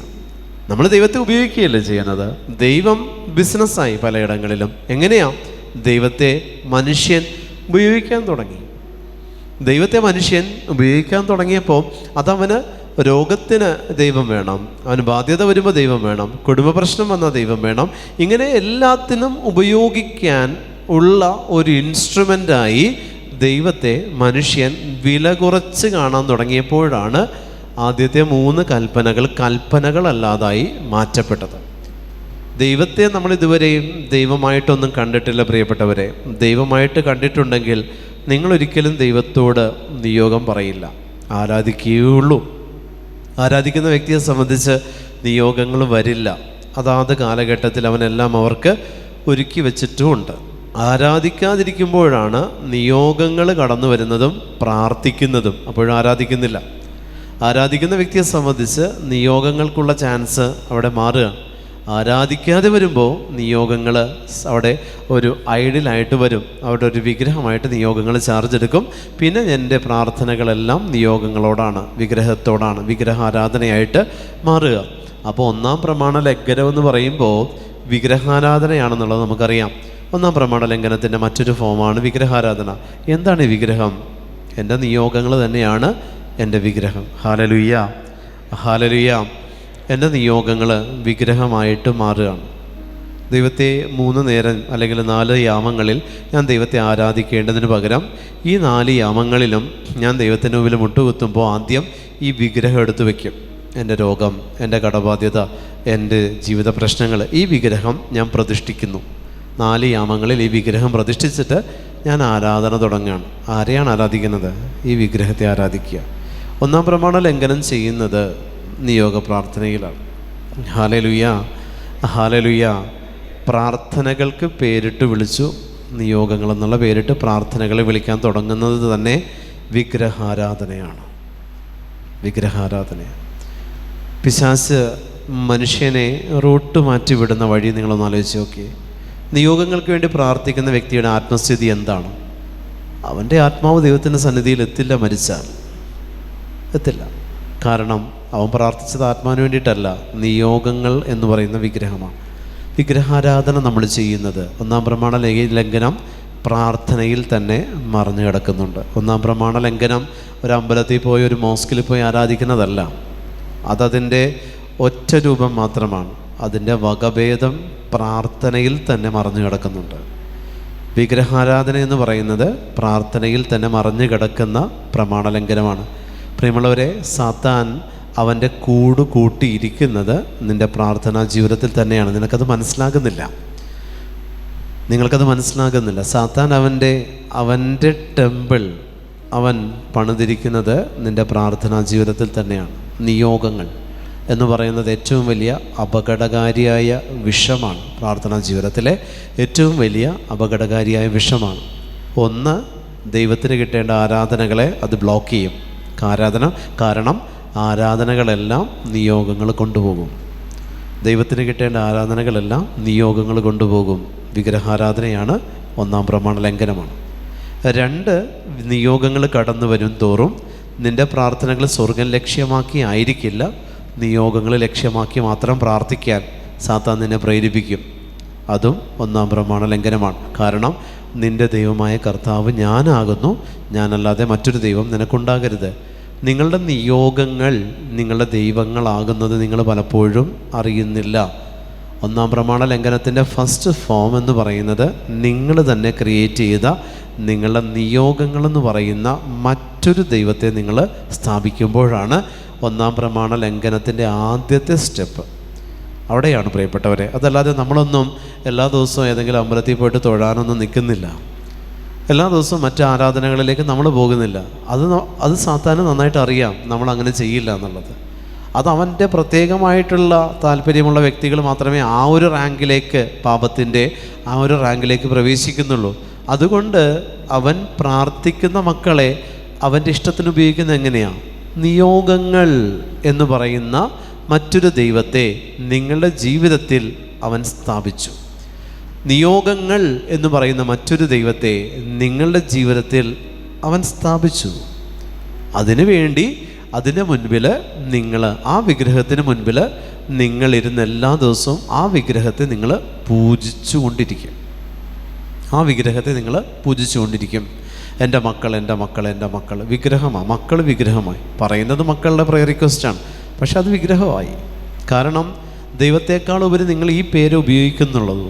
ദൈവനാമം ഏറ്റവും കൂടുതൽ ഉപയോഗിക്കേണ്ടതിന് പകരം ക്യാൻസർ എന്ന് പറയുന്ന നാമമാണ് ഏറ്റവും കൂടുതൽ ഉപയോഗിക്കുന്നത്, അല്ലെങ്കിൽ കടബാധ്യത എന്ന് പറയുന്ന നാമമാണ് ഏറ്റവും കൂടുതൽ ഉപയോഗിക്കുന്നത്. രണ്ടാം പ്രമാണ ലംഘനമായി, ഒന്നാം പ്രമാണ ലംഘനമായി.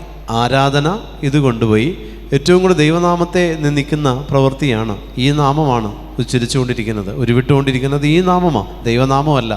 മൂന്നാം പ്രമാണ ലംഘനമായി. കർത്താവിൻ്റെ ദിവസം മാറി നിയോഗങ്ങളുടെ ദിവസമായി.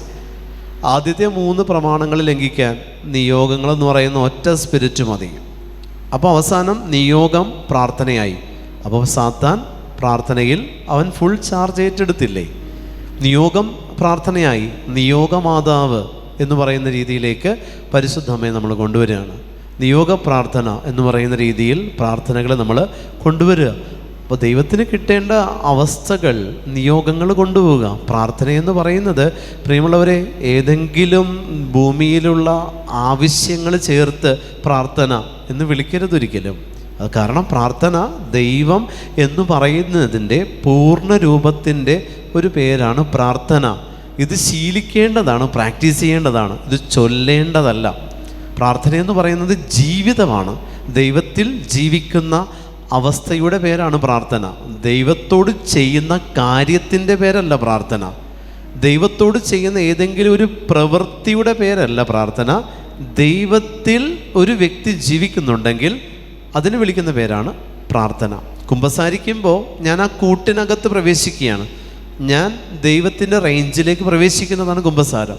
ആ റേഞ്ചിലേക്ക് ഞാൻ പ്രവേശിച്ചപ്പോൾ ഞാൻ കാണിച്ച എൻ്റെ സ്വഭാവമാണ് എൻ്റെ പാപങ്ങൾ ഞാൻ ഏറ്റുപറയുന്നത്.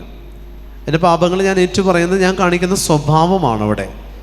പ്രിയമുള്ളവരെ, ദൈവം എന്ന് പറയുന്നത് നമ്മളിപ്പോഴും ഞാൻ പറഞ്ഞില്ലേ, കാര്യങ്ങൾ നേടിയെടുക്കാൻ ഒരു ഇൻസ്ട്രുമെൻ്റ്, അത്രയും നിങ്ങൾ ദൈവത്തിന് കൊടുത്തിട്ടുള്ളൂ, അത്രയും നമ്മൾ ദൈവത്തിന് വില കൊടുത്തിട്ടുള്ളൂ.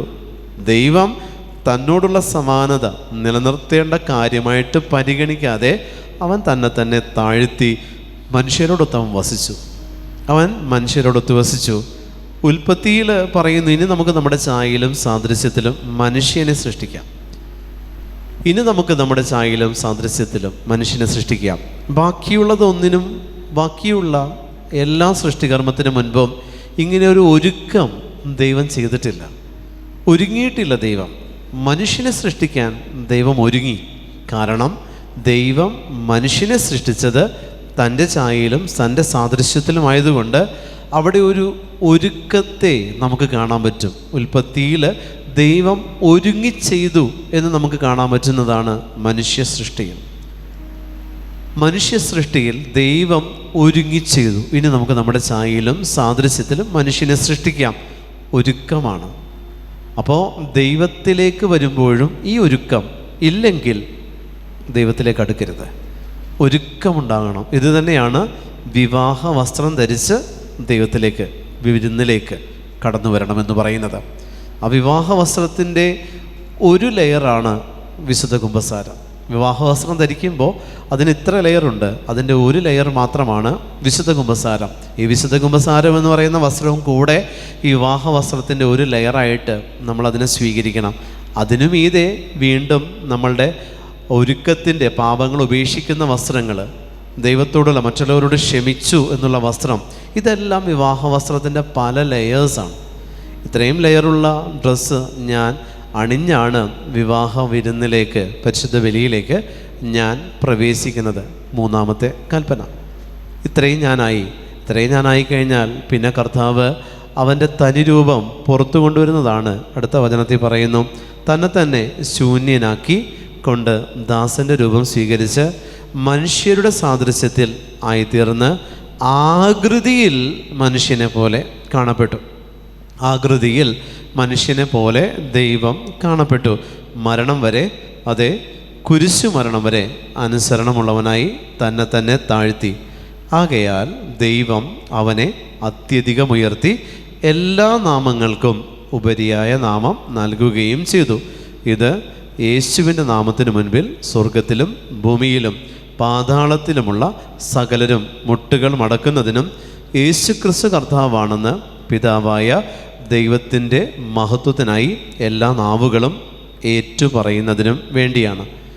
3 കൽപ്പനകളുടെ പൂർത്തീകരണമാണ് പ്രിയമുള്ളവരെ ഫിലിപ്പിയർക്ക് എഴുതിയ ലേഖനം 2-ാമത്തെ അധ്യായത്തിൻ്റെ 7 മുതലുള്ള വാക്യങ്ങളുടെ പൂർത്തീകരണം എന്ന് പറയുന്നത് 3 കൽപ്പനകളുടെ എന്താ പറയുക, നമ്മൾ ആ കൽപ്പന പൂർത്തീകരിക്കുക അല്ലെങ്കിൽ ആ കൽപ്പന പാലിക്കുന്നതിൻ്റെ ഒരു ഫോം നമുക്കവിടെ കാണാൻ പറ്റും.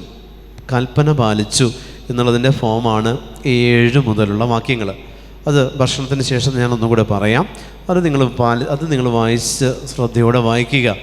ഫിലിപ്പിയർക്ക് എഴുതിയ ലേഖനം, മിസ്റ്റർ പൗലോസ്ലീഹ ഫിലിപ്പിയർക്ക് എഴുതിയ ലേഖനം അതിൻ്റെ 2-ാം അധ്യായം 7 മുതലുള്ള വാക്യം നിങ്ങളത് വായിക്കുക. അതിൽ വ്യക്തമായിട്ട് ആദ്യത്തെ 3 കൽപ്പന ദൈവം പാലിക്കേണ്ട രീതിയെക്കുറിച്ച് ദൈവം നമുക്കൊരു ബോധ്യം തരുന്നതാണത്. അത് നമ്മൾ പാലിച്ചു കഴിഞ്ഞാൽ പ്രിയപ്പെട്ട ദൈവജനമേ, നമ്മളുടെ വിളിയുടെ പൂർണ്ണത എന്താണെന്നുള്ളത് നമുക്ക് മനസ്സിലാവും. നമ്മൾ വിളിച്ച ദൈവത്തിൻ്റെ പൂർണ്ണത എന്താണെന്നുള്ളത് നമുക്ക് മനസ്സിലാകും. അപ്പോൾ നമ്മളിന്ന് കേട്ട വചനം ഉറങ്ങിയവർക്ക് വേണ്ടി ഒന്നുകൂടെ പറയാണ്, ഒന്നുകൂടെ അത് ക്രോഡീകരിക്കുകയാണ്. ഉറങ്ങിയവരെല്ലാവരും കൂടി ഇനിയെങ്കിലും ഒന്ന് ഉണർന്നിരിക്കുമെങ്കിൽ നമുക്കത് ക്രോഡീകരിക്കാം. ഉറങ്ങിയവർ മാത്രം മതി, കേട്ടവർ ഇനി ഉറങ്ങിക്കോ, ഉറങ്ങിയവർ ഇനി എഴുന്നേറ്റോ. പ്രിയപ്പെട്ട ദൈവജനമേ, ഇത്രയേ ഉള്ളൂ. ദൈവമായ കർത്താവ് നമുക്ക് തന്ന 10 കൽപ്പനയിൽ ആദ്യത്തെ 3 ദൈവത്തിനെതിരെ ചെയ്യാതിരിക്കാൻ വേണ്ടി പറഞ്ഞ കാര്യങ്ങളാണ്. സ്വർഗത്തിനെതിരെയാണ്. അതിൽ ദൈവത്തെ ആരാധിക്കണം. ദൈവത്തെ ആരാധിച്ചാൽ നിനക്ക് എന്ത് കിട്ടും? ദൈവനാമം വിശുദ്ധിയിൽ യൂസ് ചെയ്യാനായിട്ടുള്ള കൃപ കിട്ടും. ദൈവനാമം നീ വിശുദ്ധിയിൽ യൂസ് ചെയ്ത നിനക്ക് 3-ാമത്തെ കൽപ്പനയെന്ന് പറയുന്നത് ദൈവത്തിൻ്റെ ഓഫറാണ്. സ്വർഗപ്രവേശനത്തിൻ്റെ മുന്നാസ്വാദനമാണ് കർത്താവിൻ്റെ ദിവസം എന്ന് പറയുന്നത്. സ്വർഗപ്രവേശനത്തിൻ്റെ മുന്നാസ്വാദനമാണ്. നീ മരിച്ച സ്വർഗത്തിലേക്ക് പ്രവേശിക്കുന്ന നിൻ്റെ ആത്മാവിനെ ഭൂമിയിലായിരിക്കുമ്പോൾ ഉടലോടുകൂടെ നിനക്ക് സ്വർഗത്തിലേക്ക് പ്രവേശിക്കണമോ? 3-ാമത്തെ കൽപ്പനയാണ്. അതാണ് കർത്താവിൻ്റെ ദിവസം പരിശുദ്ധമാകുക എന്ന് പറഞ്ഞാൽ നീ സ്വർഗപ്രവേശനത്തിലേക്ക് എൻട്രി ചെയ്യണം. ഇത്രയും ഞാൻ ചെയ്തു കഴിഞ്ഞാൽ എനിക്ക് കിട്ടുന്ന ബാക്കിയുള്ള ഓഫറാണ് 4 മുതൽ 10 വരെയുള്ള കൽപ്പനകൾ. 4 മുതൽ 10 വരെയുള്ള കൽപ്പനകളിൽ മാതാപിതാക്കളെ ബഹുമാനിക്കണമെന്ന് തുടങ്ങി അന്യൻ്റെ വസ്തുക്കൾ മോഹിക്കരുത് എന്നുവരെയുള്ള 10 കൽപ്പനകളിലെ അവസാനത്തെ 4 മുതൽ 10 വരെയുള്ള കൽപ്പനകൾ നിങ്ങൾ പാലിക്കണമെങ്കിൽ ആദ്യത്തേത് 3 പാലിച്ച് നിങ്ങൾ എലിജിബിളായി ദൈവം നിങ്ങൾക്കൊരു കീ തന്നിട്ടുണ്ട്. ബാക്കിയുള്ളതെല്ലാം പാലിക്കാനുള്ള കീ ദൈവം തന്നിട്ടുണ്ട്. 4 മുതൽ 10 വരെയുള്ള കൽപ്പനകൾ നിങ്ങൾ എടുത്തു നോക്കിക്കോ. 7 കൽപ്പനകളിലും പ്രിയപ്പെട്ട ദൈവജനമേ 7 വ്യാകുലങ്ങൾ മറഞ്ഞിരിക്കുന്നുണ്ട്. ഹല്ലേലൂയ. പരിശുദ്ധ മറിയം അനുഭവിച്ച 7 വ്യാകുലങ്ങൾ നിങ്ങൾ എടുത്തു നോക്കിക്കോ. ഈ 4 മുതൽ 10 വരെയുള്ള കൽപ്പനകളിൽ അത് പ്രകടമാണ്, കാണാൻ പറ്റും.